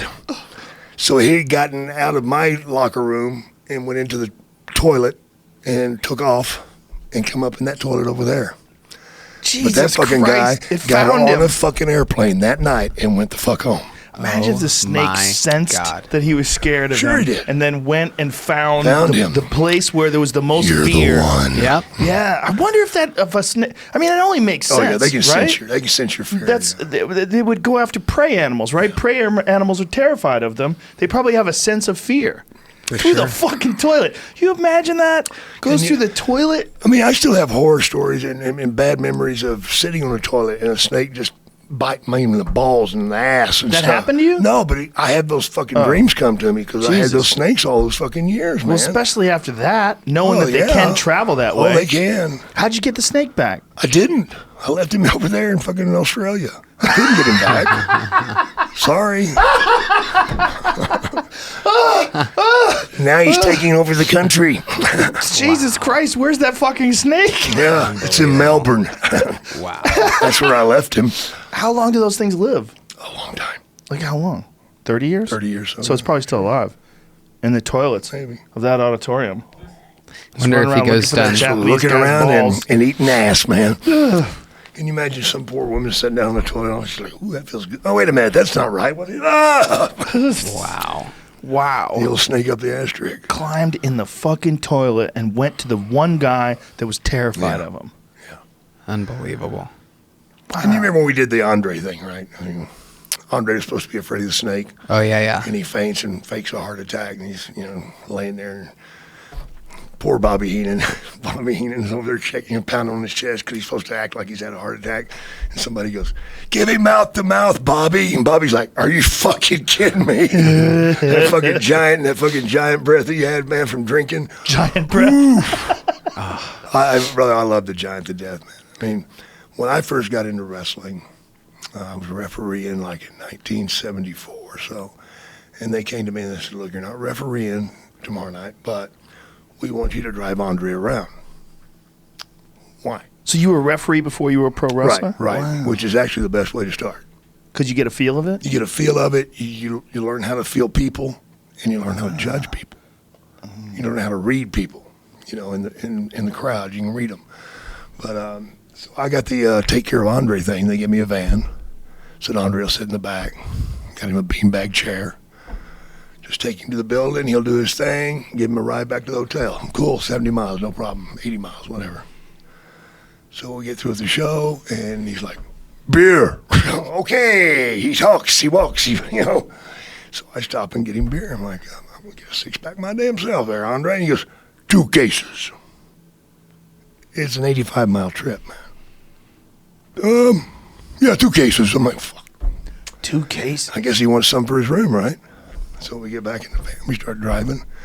I don't know about you guys, man. Back, even when I drank, until I get into that first third or fourth hour, I got to piss. Like every time I have a beer, I got to piss. I don't really buy beer. I just rent it, you know. I rent it, then I go get rid of it. But so after, 30 miles, I pull, hey, Andre, sorry, I got to piss. I get out and I piss. Get back in the van. You don't know nothing, beer. Okay, take it easy. Fucking, I hear the tops keep pop, pop, pop. I'm like, he's fucking with me. He's fucking with me. We get a little closer, I got to piss again. Finally get there. Gets out and says, I'll get your beer. He goes, finished. What? You drank 48 beers? Yeah. Yeah, right. Fuck off, you big goof, He leaves. I get in there. First thing I do, I'm checking with my hand, make sure I'm not putting my hand in piss. Because I figure this motherfucker never got out to piss. He drank 2 cases of beer and did not have to piss. I don't care if you outdrink me, but damn it. How can you do that? I mean, I felt so inadequate. This guy drank 48 beers and didn't piss. 48 beers in 80 miles. Yeah. That's insane. Oh, that was nothing. Brother, his hand would cover that beer up. That's how big his hands were. Just an amazing athlete and an amazing man. And to be in the ring with him was unbelievable. When Hulk Hogan hoisted him up in the air, look at that photo of him with a regular-sized can of beer. That is insane. Doesn't even look real. That doesn't look real. It's a 12-ounce. Yeah. Yeah, that's a 12-ounce beer, and it just vanishes inside his head. See if you can find that video of when Hulk Hogan picks him up over his head. Slams him, yeah. That was fucking insane. How much did he weigh? 550. 550 pounds. Now, 550 pounds just hoisting over your head with an Olympic bar is impressive. Yeah. But to do it with dead weight with a man? Well, the thing about it is, it wouldn't happen unless Andre wanted you to. Right. Oh, of course. Because he's going to boost himself. Oh, of course. Yeah. I mean, I remember being in the ring one night and he says, slam me. I'm like, yeah, you're fucking But kidding me. this is insane. See? Like, look at this. This is insane. But if you look where Andre's hands are, you'll see he helps. that he helps him, pulls him. pushes him. Still. He had me pick him up and slam him one night.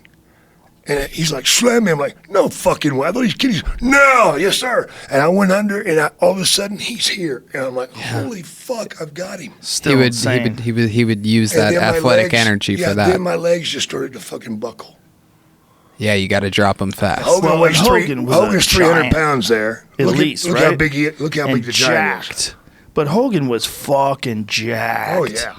I met him later in life, but I'd met him earlier too. I ran into him on the street once, and I couldn't believe how fucking big he was. And the second time I saw him, he was shorter because he had so many back surgeries that his discs had been fused. And he's still a giant human being, but he wasn't as big. He's not 6'8" no more. Yeah. He's about 6'4". Isn't that crazy? Piper told me when I was friends with Piper, he told me that when Hogan did that slam on Andre, just like he could feel it just going all the way up. Is that true? Imagine. I can only imagine. Well, I clotheslined Andre one night, and I came in to him hard because Andre wanted you to hit him hard. Right. Which I used to say, that's the most frustrating thing in the world right there. And everyone, what's that? And I'm like, you're trying to kill a motherfucker, and he don't even know it. Yeah. So here I am hitting him as hard as I could, and he didn't know that. So when he'd reach out and just, I mean, he used to hit me, and I'd be falling, right? That's a lot of energy, me falling. He'd reach out and grab me by my hair and just zing, pull me right to my fucking feet and just rip the fucking, see, look here. Oh, here you two are. Look at that. Look at that. Now I weighed 260 there. Wow. God, that's so crazy. That's you. Yeah. Yeah. That is so crazy. Look how fucking big he was. He was so big. He did a horrible thing to me one night in the ring, man. He knocked me down, and I'm on my back, and he stands on my hair and then reached down and grabbed my arms and pulled. And just ripped my fucking hair out, man. Wow. Did you guys plan shit out like that, or did he just improvise that We in just the went moment? out there. We went out there and played. He liked me, and I liked him. Andre will test you. And if you don't man up to him, he'll fucking eat you. Oh, I could imagine. Did you get to see the documentary that they made on him on HBO? Talking about Savage? No, Andre. Yeah, no, I didn't see it. It's really great. You'd really love it. I don't want to. Yeah, It just hurt too much. Yeah. It made me cry. So Yeah, it makes me cry to know what that man went through. What did he go through? Well, just people pointing and laughing. And Right. in pain, His constant. pain was unbelievable. Yeah. Because of wrestling. No, because of the growth? Growth. Yeah. Yeah, it's his body just- Continue to grow, Yeah. continue to grow. You know, let's think about what a day is. Well, a bed don't fit too well. Right. Let's talk about hotels and bathrooms. Oh, Right. yeah. Where's he going to shit? Right. Where does he shit? In the bathtub. No. Yeah. That's the only place he could shit. Yep. There's no toilet going to take his ass. Didn't he's got to squish it in there? He with just his got feet? it. No, he just fucking turned the shower on, man, and let it dissolve it. Jesus. How would you like to do hot yoga in that bathroom with that shower just spraying down? God damn, he took a shit in the bathtub. Yeah, Airplanes, cars. What about his home? Yeah. Well, yeah, his home was a giant house. So did he have his It house set up It fit so that for he- him, yeah. Wow. It's another thing where Piper told me a great story about, how everybody he would just get so harassed out Yeah, in public. yeah. And they were out drinking one night after shows, and they were in some college town, like we'll say Madison, Wisconsin or something like that. And they're having some drinks at a bar, and Piper was like, these kids, these frat boys, they noticed a few tables away, and an empty beer can hits Andre in the back of the head. It hits the ground.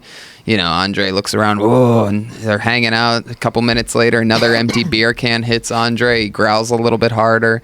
And then a third beer can comes, and Andre stands up. It hits him in his head. Andre stands up. It takes him a while to get out of the booth or whatever, wherever they're at. And these guys get up and they start running. And they chase, Andre chases them, but when he gets out of the bar, they are in their car about to pull away, and Andre literally goes under the car that's out front of the bar and flips it over. There's a cop a half a block away who pulls up, what, and arrests them for fucking with Andre the Giant after he flips their car with them in it. Yeah. You don't fuck with a giant. Those guys mess with me. I remember Through beer can. we were wrestling in Montreal. It was his birthday. Wow, There he look is at as that a young picture. man. He could do a backflip standing on the top rope and do a flip. Really? And land on his feet when he first started. But I'm wrestling him, and we had this little thing we'd do where he'd get me in the corner, and then he'd just throw that weight into me, which was pretty easy to register. And then I would slide down, and then he would grab each side of the rope and do the ass drop. Of course, he's got these ropes. Well, that night he went to do it, and his hand slipped. Oof. So all of a sudden, his ass lands right here. And just, I heard fucking vertebrae just, and I'm like, can I breathe? I just want to know if I can breathe, because I couldn't at the moment. It's like, screaming, and I turned over on my side thinking, oh my God, how bad is it? Because I figured my sternum was broke, whatever. Yeah. And he sits on me, and I'm laying there, oh my God, trying to catch my breath, trying to let everything come back in, because I'd seen the lights coming at first, so I was going to pass out. And then I hear Andre laughing. And I hear the referee say, Andre, why are you laughing? He goes, I'm farting. And I'm like, what? And I could feel my fucking shoulder just vibrate, like, and he's farting. You know how long a giant can fart? How long? About 40 seconds. He's like, wow. But it was a steady flow. It wasn't, it was 48 beers worth of farts. Man, he got up. I had like a wine stain on my shoulder. It was a birthmark. Look at that. Yeah, amazing guy, man. But I used to think to myself, the fans really don't like me because they're putting me out there, and the fans are cheering me on to charge into that fucking big giant. You want me to get killed, don't you? Yeah. You fans are vicious. Why are y'all doing this to me? Don't cheer me. Tell me I'm a stupid fucker and to get out of the ring for the giant eats you. There's no fun in that. Was that hard to always be a great bad guy, or did you sort of relish love in that? being a Yeah, bad guy, yeah. Being a good guy is so boring. Right. Because people expect you to be nice. They expect you to do this. You got to Right. take a picture with the baby. You do. But as a bad guy, you can do anything, and it's okay. I mean, And then you get to see how far you can take people. You know, I mean, some people this kind of bugs people, freaks them out a little bit, thinking about starting a riot.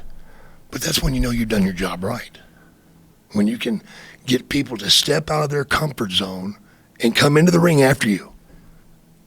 Now you've done the job. Did you have that happen? Oh, yeah. How many times? Oh, probably 30, 40 times. 30, 40 times people charged the ring trying to get you. Well, it got bad a couple of times. One time, the worst one being in Dallas, Texas, which is like 60 miles from my hometown. What started it? I was wrestling Sting, and the guy stood up about 9 rows back, reached inside of his jacket, pulled out a 9mm, and got 3 shots off before they got him. Oh. Yeah, I'd already dived underneath the ring. Sting, being the baby face and stupid, yeah. He's in the ring, woo, you know, fuck you, Sting, I'm not coming back, bitch. You know, this guy got 3 shells off at me. And I remember going to the back thinking to myself, Jake, you fucking got him right there. You take them that far. You're making people do shit they would not normally do.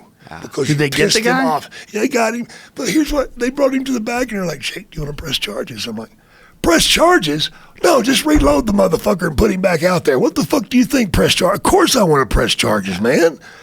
He put 3 holes in the building of the old fucking sportatorium there in Dallas. Was he shooting at you or was he just shooting at the ceiling? At me, yeah. Really? He hated my ass. I had a woman, 75 years old, cut me with a box cutter. What? Yeah. Yeah, the first time she'd ever been to watch wrestling. What? What did you do to start that? She had been at home with her grandkids, and they were watching me wrestle. And they were like, oh, Granny, look at so-and-so, Jake Roberts, he's so bad. Somebody needs to wash his damn mouth out with soap and spank his ass is what that man needs. You know, somebody should have straightened him out earlier in his life. And they're like, oh, Granny, shut up. You wouldn't have done anything. You'd run from him, too. I would not run from that man. And they basically challenged the grandmother, not knowing it. She's a little off. Yeah. Next time I come to town, she gets a fucking ticket. She's going to show those grandkids she's not afraid of me. Wow. Oh, Jesus Christ. As I came down the aisle, I got security around me, and all of a sudden my security's gone. I'm like, this is fucking great. No security. And I turned to see what they're doing. There's this old woman that's down, and they're all over her. And I'm thinking, what, she have a fucking heart attack, man? What's going on? Hey, guys, what's going on? Jake, she fucking cut you, man. I'm like, oh, you're full of shit. Look at your arm. Holy shit. I fucking kicked that bitch right in the face, man. I went down and tried to cross-face her, you know. How bad did she cut you? About 30 stitches. Jesus Christ. Box cutter. You just didn't realize it. You don't feel it, the box cutter. You're so sharp. Yeah. So I get to the back with her, and I hear the story. You know, what actually happened. And I just looked at her and I was like, can I hug you? Like, you want to hug me? I'm like, yeah, I do. Yeah, I do. Come here. And I hugged her, and I started crying, and she started crying. And whoa. Jesus Christ. Was that wife number 2 or 3? I would have taken her. Yeah. That's why it only lasted 4 months. She died. She died, yeah. She ran out of blades. Yeah, there you go. There you go. What the fuck, man? Wow. Well, you're a better man than me. Well, you did kick her, though. Yeah, I did kick. It was a good, solid kick. Yeah. I got a nice fucking false teeth jiggle too. Jesus You guys, Christ. do you still have all your teeth? Yeah. Yeah, I have them all. How many root canals? 1. Really? Yeah. How long did you fight? Not that long. I wore mouthpieces. What, 15 minutes? 20 minutes? No, I move a lot. There's a big difference in the amount of punishment that you would take pro wrestling and the amount of punishment you take sparring or fighting. I had like 16, 17 root canals. Jesus Christ, man. You know, the shots, you know, teeth. And as you get older, the teeth deteriorate. Yeah. And those root canals, that tooth just winds up turning into dust, basically. Yeah. And they start breaking off in pieces and stuff. And, man, and this probably didn't help in my spiral down either, man, that I couldn't go eat, you know. I had to check and see what I was going to eat and make sure I just put new Polygrip in. And you start eating a steak with Polygrip, and boom, it breaks loose. And next thing you know, your fucking mouth's bleeding because it broke loose. And you having to go to the bathroom. You know, it makes a date so nice. You know, there's nothing that says love like chewing on your girlfriend's box and your teeth fall out on her belly button, you know. It just turns them on, you know. No, teeth are just not meant to be it hit. sucks, man. You know, and Yeah. You never wore a mouthpiece though, right? no, you can't do it in wrestling. You swallowed it. Yeah, that's the difference. But you know, I got real fortunate that some people out of Dallas, they got one in Vegas also, G4 it's called. They said, look, dude, we see you're having problems. We see you doing your talking, and I talk like this because I didn't want. Right. Because my teeth were constantly coming loose. Mm-hmm. And it didn't matter how many times I got new ones, but they still sucked. So these people at G4, man, they finally came through and said, look, we're gonna fix you. I'm like, yeah, right. So they told me implants. Well, I didn't know a whole lot about that shit, you know, and they come back to me and they said, flying you to Dallas, and Dr. Golpa was his name, and put 11 implants in. And it was pretty bad, man. I had a bad day, bro. You know, it's hard to medicate me and put me out because I raised those levels too high. Mm-hmm. So while I was out and they were pulling teeth, getting ready to put the things in to screw into, evidently during all that process, I just stood up and started pissing on the doctor and pissing on everybody in the room and chasing them, and a complete fucking idiot. Was this why you were sober? Yeah. I sobered up, but see, they had to give me so much shit to put me out. Right.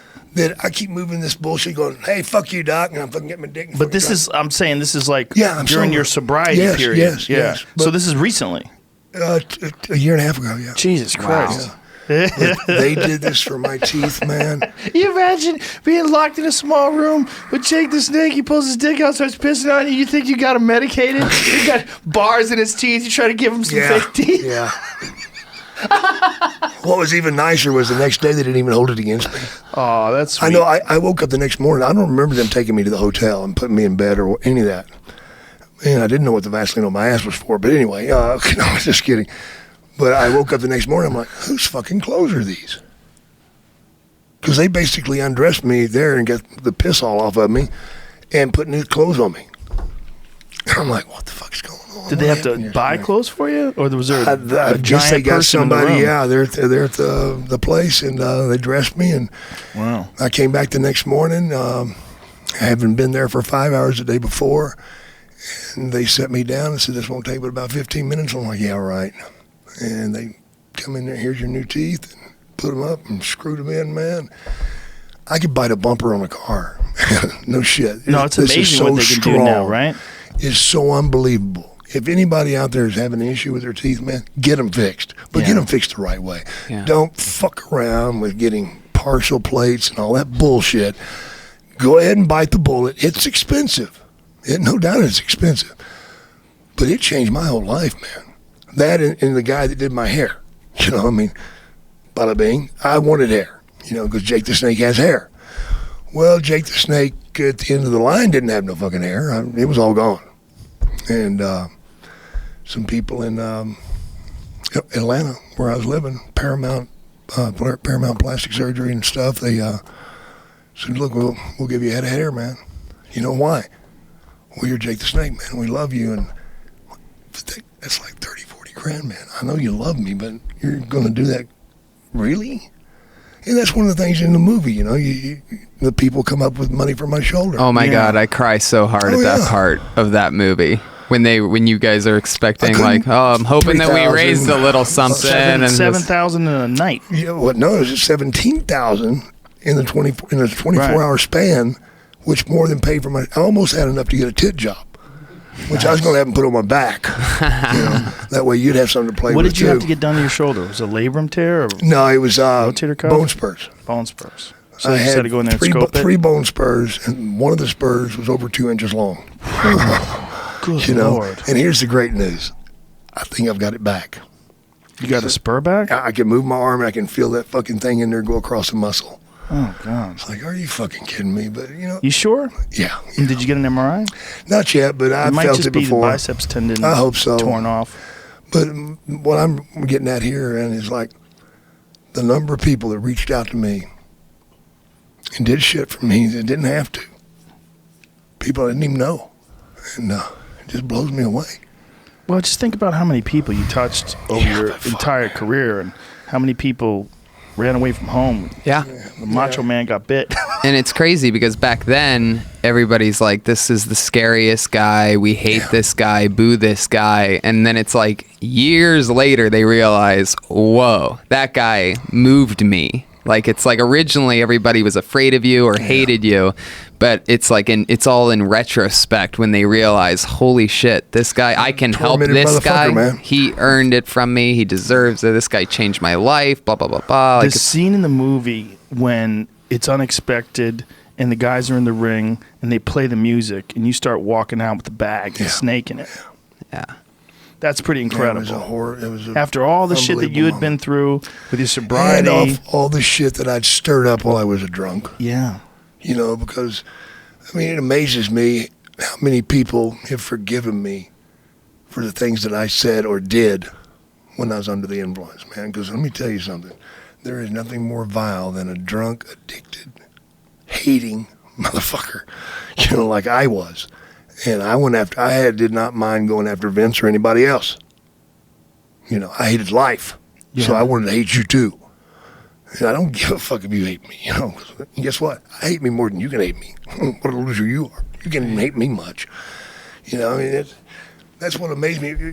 People helping me is like, all those years that I used to cringe when somebody would say, hey, would you hold my baby? I'm like, you don't want me to hold your baby. You don't know what the fuck I am. Don't make me do that. Because it would hurt me inside to pull that kid in and smile and lie. I'm not a good liar when it comes to shit like that. You know, I just, yeah, it's like Vince wanted me to do a commercial one time, Just Say No campaign. Dude. Whoa, that's hilarious. You're going to have me fucking do this? You know, to me, it's not funny, Vince. Right. It's not. Right. Because I know what it's like not to be able to say no. There's no worse feeling in the world, man. Here you got something on this hand that's going to kill you.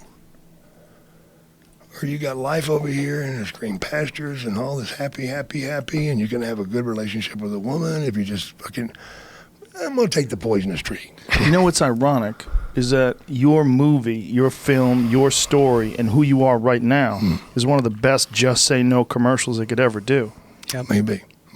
For real. Well, because you can't just say no. No, it's the most ridiculous bullshit ever said. Yeah, when you show that in the film, that you want to say no.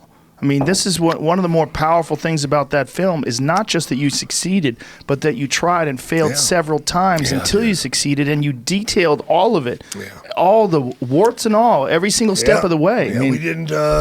It's a very brave movie, man. It really we didn't is. Cut shit out. No, you didn't.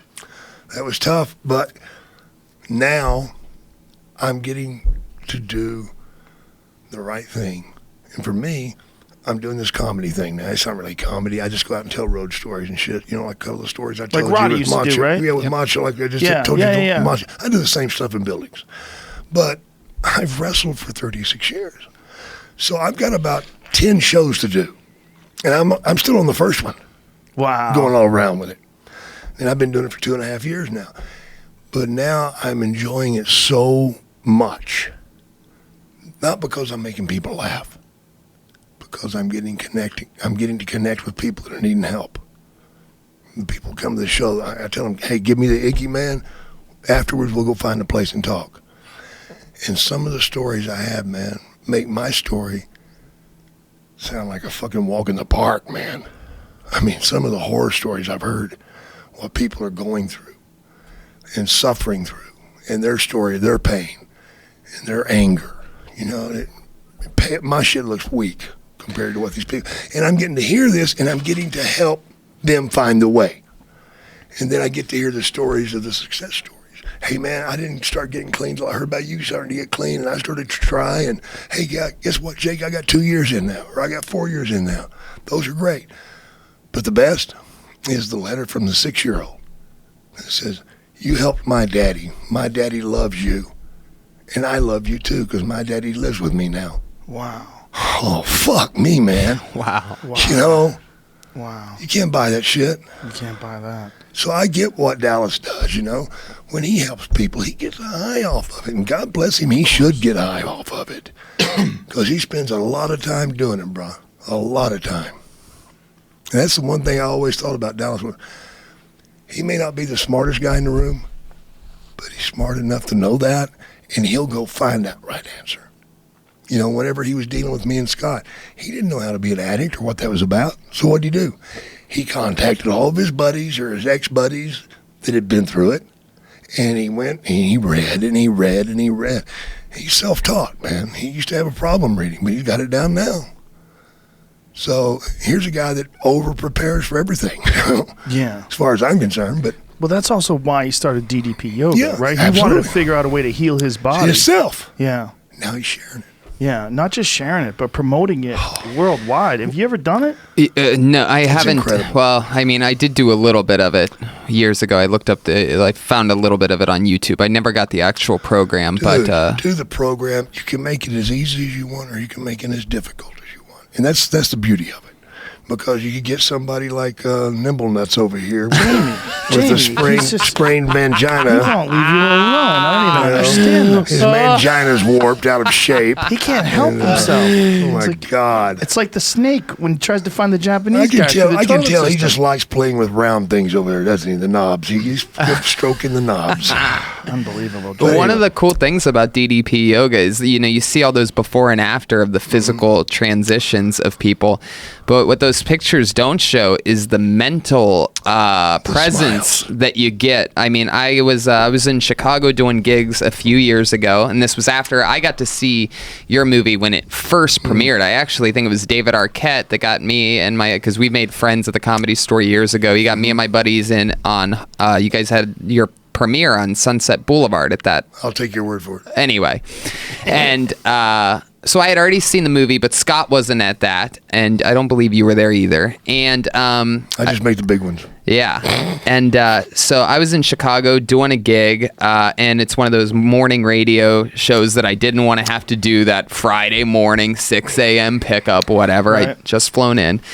And I remember I almost called in sick to that radio show because I'm like, I'm doing, I don't want to, I'm just tired. I don't want to do it. Yeah, your Ended up private showing jet was up. just slow getting there. Yeah, sure. The back of a Spirit flight. But I ended up not calling in sick. I'm like, let's just do it, make coffee in the hotel and get to the fucking car. Because that's And- what you do. Right, exactly. And as soon as I get there to like Man Cow in the morning, right? Yeah, They're yeah, like, yeah, you'll never yeah. believe who else is in studio with you. You're a wrestling fan, right? I'm like, yeah. They're like, Scott Hall is also going to be here Wow. with you. I'm like, you got to be fucking kidding me. Oh, and I boy, remember when you hoping. brush your teeth. And, I remember, I remember hoping because I had just seen that movie. I'm Yeah. like, oh man, I hope that, I hope he's still in good shape and everything. I hope everything's cool because I know how hard it is to stay clean as an addict. And my God, if he wasn't just, and you as well here today, it's like it just completely present. You can't even tell you've probably had 20,000 concussions in your life. At least. I mean, just there, looking around, laughing, smiling.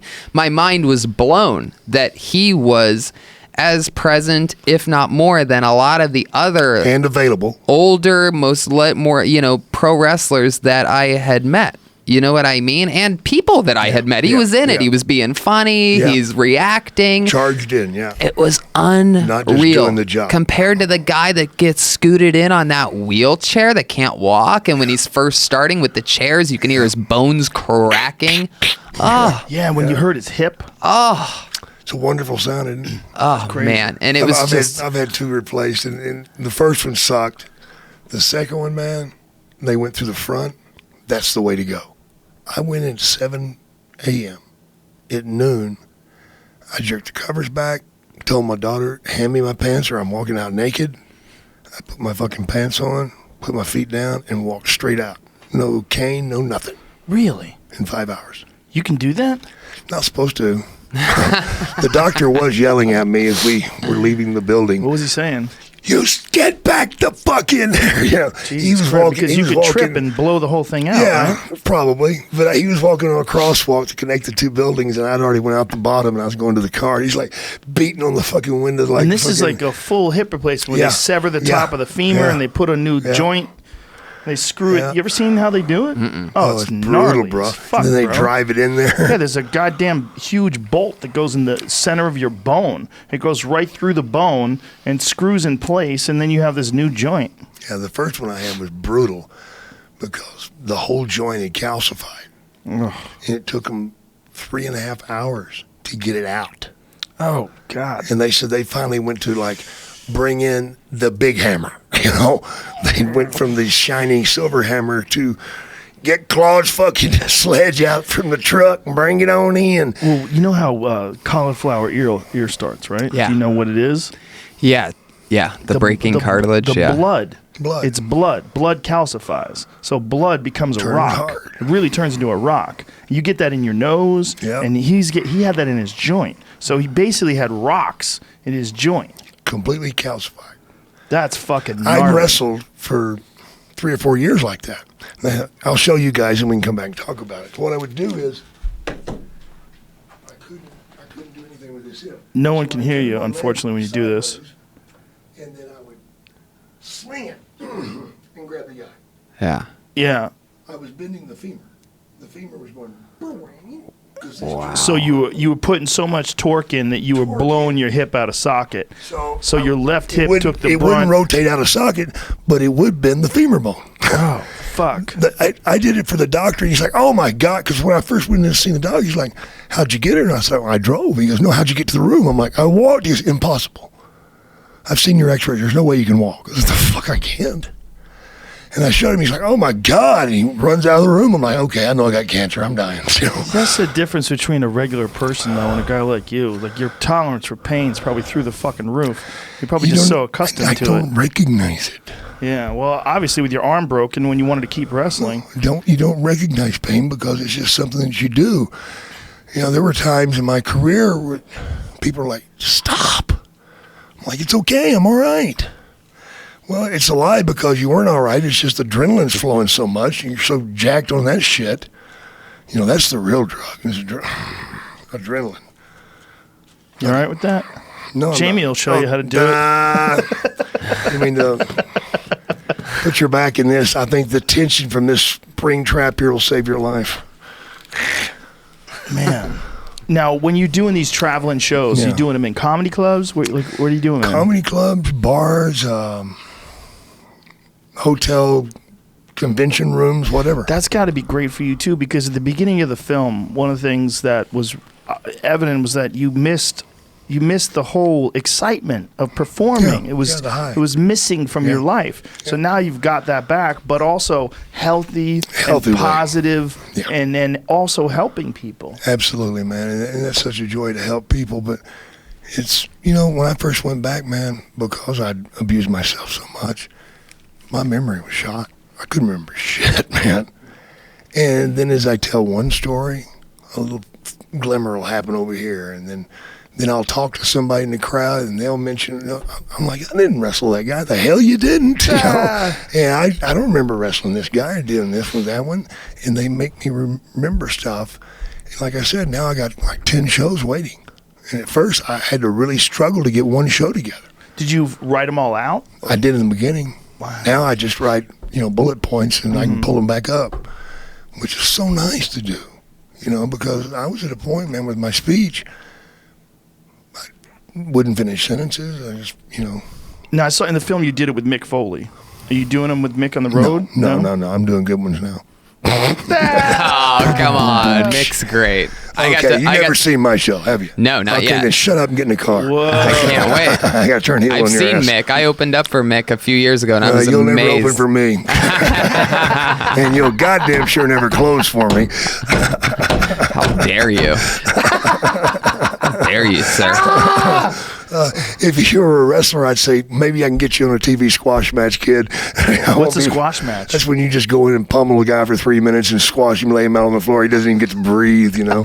So that was like you tell another wrestler, hey, I'll see if I can't get you in a squash match. That'd be like saying, you know, you're a piece of shit, and I'm just going to use you and toss you over in the corner when it's done. Was that like a rite of passage? Do you have to do squash matches to get going? No, a lot of guys don't.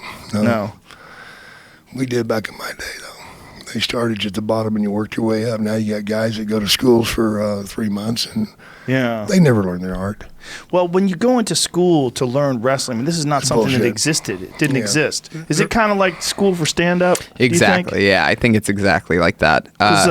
Like there's classes that'll teach you stand-up, and the good thing about it is you get at least you start doing it. Like whether or not they're actually teaching you anything is very debatable. And the things that they are teaching is all in-ring technique and tosses and slams. Right. And the thing that, you know, us diehard wrestling fans now miss with the product is exactly what you specialized in, which is psychology, cutting promos. I mean, he once cut a promo, I remember, against Hulk Hogan where you said something like, if you plant grass, grass will grow. If you plant rice, rice will grow. And if you plant fear in your opponent's head. That gets me in trouble sometimes. I remember, I'll tell you the best interview I ever did. You know, because back in the day, we'd have to do 70 or 80 interviews, back to back. And the TV guys used to fight over getting me because they knew it was going to be a fucking cakewalk. Some guys, you know, like the Ultimate Warrior, some of those guys just take 26. Go ahead. And they'd sit there like pulling fucking teeth. But for me, my nickname is One Take Jake. Yeah. And I'd say, give me something. They'd throw a word out there, and I'd do the whole fucking interview off that word. Just fucking around. So I'm there one day, I'm like, oh, I got one, guys. I got one. Like, okay, Jake, what are you going to do? I'm like, just do it. So, and I went. And they're like, Jake, we're not getting any sound here. I'm like, motherfucker, did I tell you just to roll it? Just roll it. So I do it again, making no sound for like 30 seconds. And then I went, oh, tell the little boy that's next to you that you're not scared of Jake. Lie to him. I just made you get up and fix a television that wasn't broken. Didn't you come to the TV like I said to? Yeah, you did. You couldn't fix it. Tell your wife I said hello. Wow. Chills. End of interview. Chills from head to toe from me. You're sick fuck. Like, what did I do? I didn't do anything. Well, also, the life that you were living, you could probably pull those dark thoughts out like other people Well, I would probably can't. I'd sit in a bar, man, and write stuff down, you know. And the next day I'd pick it up and read and go, oh, my God, what the fuck was I thinking? You know, and it just horrified me. But, yeah, sometimes you can pull dark stuff out of bad moments in life, you know. And well, you had experiences. I mean, just trying to kill yourself with pills or whatever the fuck you were doing. I mean, the darkness that you had in your life, like my sister being murdered and shit, and my mother was a 12-year-old girl, and her mother was dating my father. Her mother was. My grandmother passed out, and my father left that bed and went into a 12-year-old little girl's room and raped her. That's me. That's how I got started. And then later in life, my father was raping my sister, did not know it. You know, and he raped his other daughter, did not know it. Always heard whispering, you know, people whispering and giving him the evil eye. I'm like, what the fuck's their problem? Then I'd get in the ring with somebody that knew my dad, and they'd beat the fucking shit out of me because they hated him, because they'd seen some of the shit that he did. Do you want to believe that of your own father? You don't ever want to believe that. God, you don't want to believe that, do you? The girl that you met earlier, Cody, she is the first daughter of mine that I held in my lap. She was 22. 22 before I would ever pick up one of my daughters and set them in my lap. Because I was afraid I'd turn into my father. I never wanted that. I never wanted to be someone that abused a child, because I'd been abused, and I knew what that shit was like, and I knew what it did to my fucking head. And getting right and getting sober, learning to talk about it, helps a lot. It makes it better. You don't cure it. You know, you never get over it. But I can deal with it now. I don't have to go medicate with it now. When you're talking to these people that you're also helping, when you're meeting them, that also have these problems, how many of them have also been abused? A lot, man. You know what it's like to be sitting at a Comic-Con and look out there and there's people in your line and your eye contacts a kid. You look at the kid and they look at you and you're like, you poor motherfucker, you're going through it too, aren't you? And I can tell it. I know that fucking kid's being sexually abused. You can see it. And I hate that feeling. Because then they get up to the front and you're like trying to talk to them and they're like shut down completely. And then the fucking asshole that's next to him is probably doing the bullshit. He's wanting my fucking attention, man. What chance do I have of him getting any good attention? Not much. I keep going back to the kid. How can you tell? You just feel it. You know it. You smell it. You taste it. You see the fear, you know. And you see the way that the dad communicates with them. And you see their reaction. They won't look at you with their eyes, you know. Really hard to get them looking you in the eyes, man. It really is. And I remember I told somebody one time that probably the one thing that helped me in my early life about going through all that sexual abuse and bullshit was I learned how to lie at a very young age. The reason I learned how to lie is because it helped get me to a safe place. You know, I learned to judge people and their attitudes. You know, I knew what buttons to push and what buttons not to push with my stepmother. I knew what was a safe place, and if there were key words that come out from her, I knew to fucking go hide. I had to start reading this shit. Then I had to start coming up with storylines and stuff to get me out of shit so I wouldn't be put in the position to get gotten again. When you're learning that shit at 12 and 13, brother, you're getting some fucking knowledge. But it's a motherfucker, man. You know, just to have to go through it. And I don't know, brother. I mean, if there was ever a reason to bring back the big one, the gas or bullets or whatever, or hang, I think hanging's perfect for anybody that abuses kids. Let's make a public fucking hanging. Fuck 5 years in jail. Fuck you, motherfucker. Put you dancing on the end of a rope. That'd get people's attention. It might stop some of it. Yeah, I don't know how to still. What would they do that would stop it completely? But it's one of the most disturbing characteristics of people that's even and possible. Nobody wants to talk about it. Nobody wants to talk about it. The kid damn sure don't. Because here's what happens to the kid 9 times out of 10. They raise their hand and they say something. Then this group comes in, cops come in, they say this, that. Well, he's probably just exaggerating, this, that. You have to go home with him. Oh, fuck no. You can't put that kid back in that house. Right. What chance do you have now? Right. Or you end up in an orphanage where You're getting raped again. Yeah, who wants to Holy volunteer shit. at an orphanage more than a predator? And that's the other problem is a lot of kids that get abused like that wind up abusing other kids. Absolutely. It's Even what you're taught. Yeah. Sandusky had that whole charity for kids. That was his whole That thing. was his nut, man. Yep. Yeah. I'm going to open up an abused children's home. That way I'll know where to go get one. Yep. Well, he also knew that the kids were damaged and they would be used to it. Oh. You know, what we call love, it can be an ugly thing. You know, sometimes a kid looks to get his ass kicked because that's the only type of love he knows. That's true. You're a powerful man to have gone through all this and to be able to express it so honestly to everybody. I mean, that is an amazing thing because the pain of your experiences has not stopped you from expressing all of the downsides of it, but also that you've come out of it on the other end in a very positive way. I mean, you're a great guy to be around. You're funny as shit. You have amazing stories, and you're clean now. You're clean and healthy. I'm funny in a room like this because there's not any competition. Come on, Joe, just me and you. What the fuck? Where do you go from here, you know?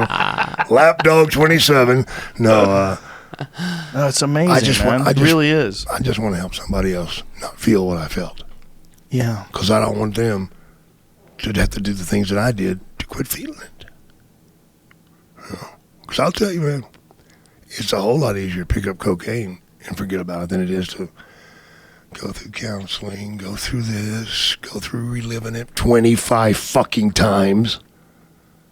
You know, you go into counseling and they say, okay, tell us exactly how it happened. Do I really fucking want to do that? Right. Why do you want me to do that? So you can just sit over there and jack off? What? What's your nut on this? Because that's what we're thinking. Right. Why do you want me to remember it? I want to fucking forget it. Tell me how to forget it. Right. Don't tell me how to remember it. I got it down.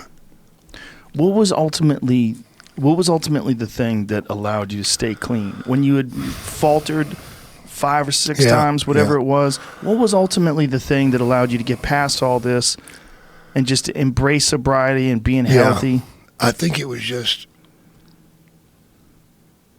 realizing that I wasn't going to fail this time. And that came from Dallas not giving up on me. See, I was scared that he was going to give up on me. So it's almost like you were failing so that he would give up on you. So I could get that over with.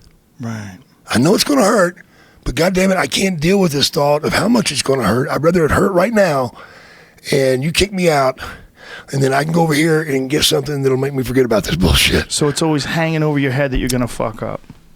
And finally, when I realized, no matter how many times I fucked up, this son of a bitch is going to be there. You know? And again, man, 3 years. I don't want to live with me for 3 years. Much less you, dude. I texted him Scott, last night. What I texted him is that he's a saint. After I watched that documentary, I'm like, dude, you're a saint. He just wants to help people, man. And you know, I'm not going to sit here and hard sell his product, man. But DDP yoga is singly the best fucking thing you can do for your body and your mind. He's going to have you eat good food. Diet? There ain't no fucking diet. All we ask you to do is not eat certain shit. That's, by the way, shit. Yeah. He's just asking you to step off of gluten and step off dairy.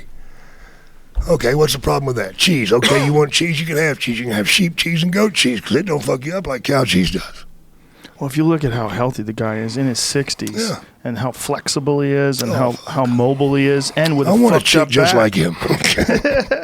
His back is fucked up, but he could do everything. Yeah. And it's just because his muscles are so strong all around his back, it's completely supported. Well, it's the old story of, you know, if you don't use it, you'll lose it. Right. Yeah. Yeah.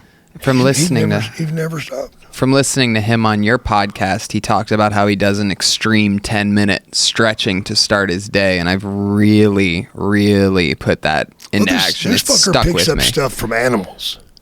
He'll say, now watch this dog in the morning first fucking gets up. What does the dog do? Stretch. He gets those paws out in front of him and arcs that back. Yep. Then you watch Dallas do his fucking workout. Wait a fucking minute. I've Downward seen dog. that move for a minute. Yeah. Downward dog, and then you're doing the arch in the back like a fucking cat. What the fuck, you cheating bastard? Yeah. He's a smart man. Yeah, yeah. He's a powerful man too. I mean, just what he has in his head in terms of his vision for helping people and how he's able to see that through and that having that accountability crib and putting everybody through these workouts on a daily basis. I mean, the amount of time invested in helping you guys is fucking amazing. And not just you guys, but many, many, many, many people. And my only fear is he's not going to get out there enough. Oh, he's getting the out major there. markets. Look, we're helping There's a him. whole other world that doesn't know him yet. People are knowing about him more and more. Oh, I know. And, He really appreciates your show and what it did for him, man. He said he just fucking rocked his fucking world. Because He got it's you fucking feeding amped that up. buzz. I mean, You it's know, feeding Keep going. It keep really going. is true. Doing something nice makes you feel good. Yeah. It doesn't really get talked about It enough. doesn't, man. Right. There's not a good Right. news channel. Why not? Right. No, you're Yeah. right. Fuck Yeah. you. I My feel brother miserable. wanted I to don't want to start- see happy shit. You know? right? There's a lot of that. Well, people are scared. They like watching fear-based things. Right. Because, if it bleeds, it leads. But and guess what? If you're hurting, I don't feel so bad. Yeah. Well, I think the problem is even calling it news. It's events, but news is almost always negative. Yeah. It's all, it's calling it the news. Like, what does that mean? News. What's news? This shit happened hours ago. Every It's not fucking news. day, man. This is just events. It's like the show is events. But what Dallas is doing is showing people that there's another path. And in his yoga program and just how positive and energetic the guy is. It's contagious. It is, and having him on the podcast, man, the number of fucking messages that I got afterwards of how many people that benefited and how many people started taking his program and started taking his yoga or any yoga and cleaning up their life and just inspired by it. It's amazing. That makes me very happy. When I can help a guy spread that kind of word, that makes me very happy. I mean, I just want to get out there. I've chosen this platform of doing these shows in buildings, because it wouldn't do me any good to be in a building where there's 5,000 people because I can't spend time with each one of you. Right. But if it's 100, 150 in a comedy club, there's going to be 5 or 10 people that want to talk at 150. I got time for that. Yeah. If it was 5,000, I'd be overwhelmed. Not because of the show, because the show's easy. It's just fucking memories I pull out and add some jingle to it and twirl it around, say a couple of cute things, and I'm done. Yeah. But getting to them, that's the deal. That's my nut. That's where I want it. And when it's been a good show, when I go and talk to a couple of people, and I can go back to the hotel room and just like. Which is basically the opposite of how you would go back to a hotel room when you were wrestling. Yeah. I want to forget now. Right. Well, now I'm doing shit that I don't have to forget about. And you can go back and chill. I can go back and smile, man. That's beautiful. Now I'm getting the chance, I'm hoping that, I've had enough miracles happen to me in the past 4 years to believe that there's still one more miracle left for me. And I hope to the hell I meet her soon. Because I don't want to be alone anymore, man. You see, I did something stupid, man. I'm going to tell you guys. Now, a lot of you guys listening are going to be like, come on, Jake, you're killing my buzz, man. Well, maybe I am, man, but I'm going to tell you something, guys. A woman's a great thing to have, but you can't have too much. You can have too many. I know. I experienced that. I went from a small-town kid in Gainesville, Texas, where if you got laid twice in a month by 2 different girls, you're a stud. You're the man. And the double standards that we have for women, that if a woman goes out and gets laid, she's not a stud, she's a whore. What the fuck's wrong with that? It's us. Well, Jake went from small town to bigger city, star. Oh my God, you name the price, you make it nice. Hey girl, why don't you and your girlfriend come do a little show for me? Use this toy, that toy, this toy, bring in the donkey, here comes the clown. Because that's what it got to. It was never enough. It had to be one more idea, one more goofy thing to do with a girl, or one more sexual position, or how many can you do in one night? What'd you do with the donkey? It's a joke, bro. We're friends. We have dicks that are alike anyway. But, in other words, I fucked till I couldn't fuck no more. Because now I got a problem. What's the problem? It takes some pretty weird shit to get my fucking brain busy again. I went from having that diva at home, that foxy, hot, most I could ever want, to having to give my shots of fucking testosterone so I can pray to get a hard-on for her. Because there's not all this outside stuff going into the night. Are you fucking kidding me? You can't get your dick hard for this hot motherfucker over here that will do anything for you to love you, everything? But it's also probably have to do with all the years of doing steroids. I mean, your body doesn't produce testosterone the same anymore if you do years of steroids. Well, I can still get the wood, man. He brought us the donkey and this you can. and fucking wood all day long. That's the extreme excitement, but that might be part of the issue. The excitement was having it to where you can make them do anything you want. Right. That's the kink. That's not healthy. Right. That's the kink. very unhealthy. Right. That is the kink. Exactly. Yeah. Exactly. So you got power. too into the kink, and then regular stuff wasn't stimulating enough Could for not you. get me happy. I mean, it's the old joke about the couple that are in bed going, "What's wrong, honey? You can't fuck anybody else either." Fuck, you're trying to think of somebody to get your shit going. She's trying to think of somebody to get her shit going. And you're both living a fucking lie. But I had to abstain from sex for several years to get the fire back. The fire is back, but nobody wants to put it out. No, I'm just kidding. You can find a gal. Listen, Yeah, ladies I out don't there. want a gal. I want Jake the Snake. a woman. He's available. Women, not girls. Girls, stay home. I want a woman. Women, I'm gonna life experience. I'm gonna hook educated. you up on a date with my mom. If I can get Jake Oh, the Snake Jesus to be Christ. if I can get Jake the Snake to be my stepdad, my life's complete. If her penis is bigger than yours, I'll take her. Probably is. Okay. And she has a pet donkey. So. All right. But I'm Bring bummed. in the clowns. Yeah. Bring in the clowns. We're gonna fix that back Are you in one on any- moment. Are you on any dating apps or anything? No, bro. I don't do that shit. No, you don't do that shit. I don't want to, man. I want. Right. Well, I want an old-fashioned girl in Here's an the thing. old-fashioned way. You just put it out there in the universe right now Yeah. to millions of people. So Yeah. what's going to happen is at your shows, I'm gonna get a lot of bullshit that I don't want.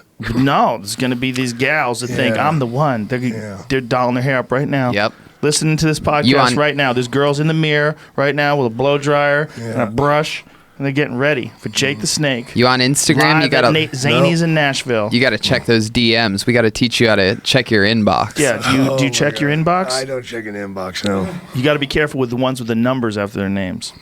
Most of those bitches are fake. If you Yeah. go to their pages and there's only 2 photos and none of them have any text in them, Yeah. don't get suckered. Don't get fished. You ever been fished? You know? They Not that I know of. catfish you. No, not that I know of. Got to be real careful. They're trying to fuck with you. They're trying to get money. They're from Nigeria. We'll help you, bro. Yeah. But listen, Why do I ladies, not feel comfortable? Where your next? Where do people find your gigs? And we're gonna send this out there to all the women, All you gotta do, man, is check actual women. social media, man. Jake the Snake Twitter. DDT on Instagram. Yeah. And do you have a website? Yeah, I got a website, man, JakeTheSnakeRobert.com. JakeTheSnakeRoberts.com. Is there a contact thing on there? At JakeTheSnakeRoberts.com. Prepare yourself for photographs. Just know that my daughter will read them first. Okay, settle down, So ladies. send pictures. She doesn't read well, There but it she is. likes to look at All pictures. bookings. There we go. JakeTheSnakeRoberts.com. She's the best, man. She's the best. All right, brother. Listen, this is an awesome podcast. I really appreciate you coming in here. enjoying it, man. Your film is fucking fantastic. It's the resurrection of Jake the Snake. It's fucking excellent. Diamond Dallas I mean, Page. the first hour's up? We just did 2 hours and 20 minutes. Are you shitting? Yeah, flew by. Dallas. It goes Dallas. fast when somebody's sucking your dick. It does, doesn't it? Thanks, by the way. Of course. You're the man. Shout out to Dallas. He's a fucking amazing human being.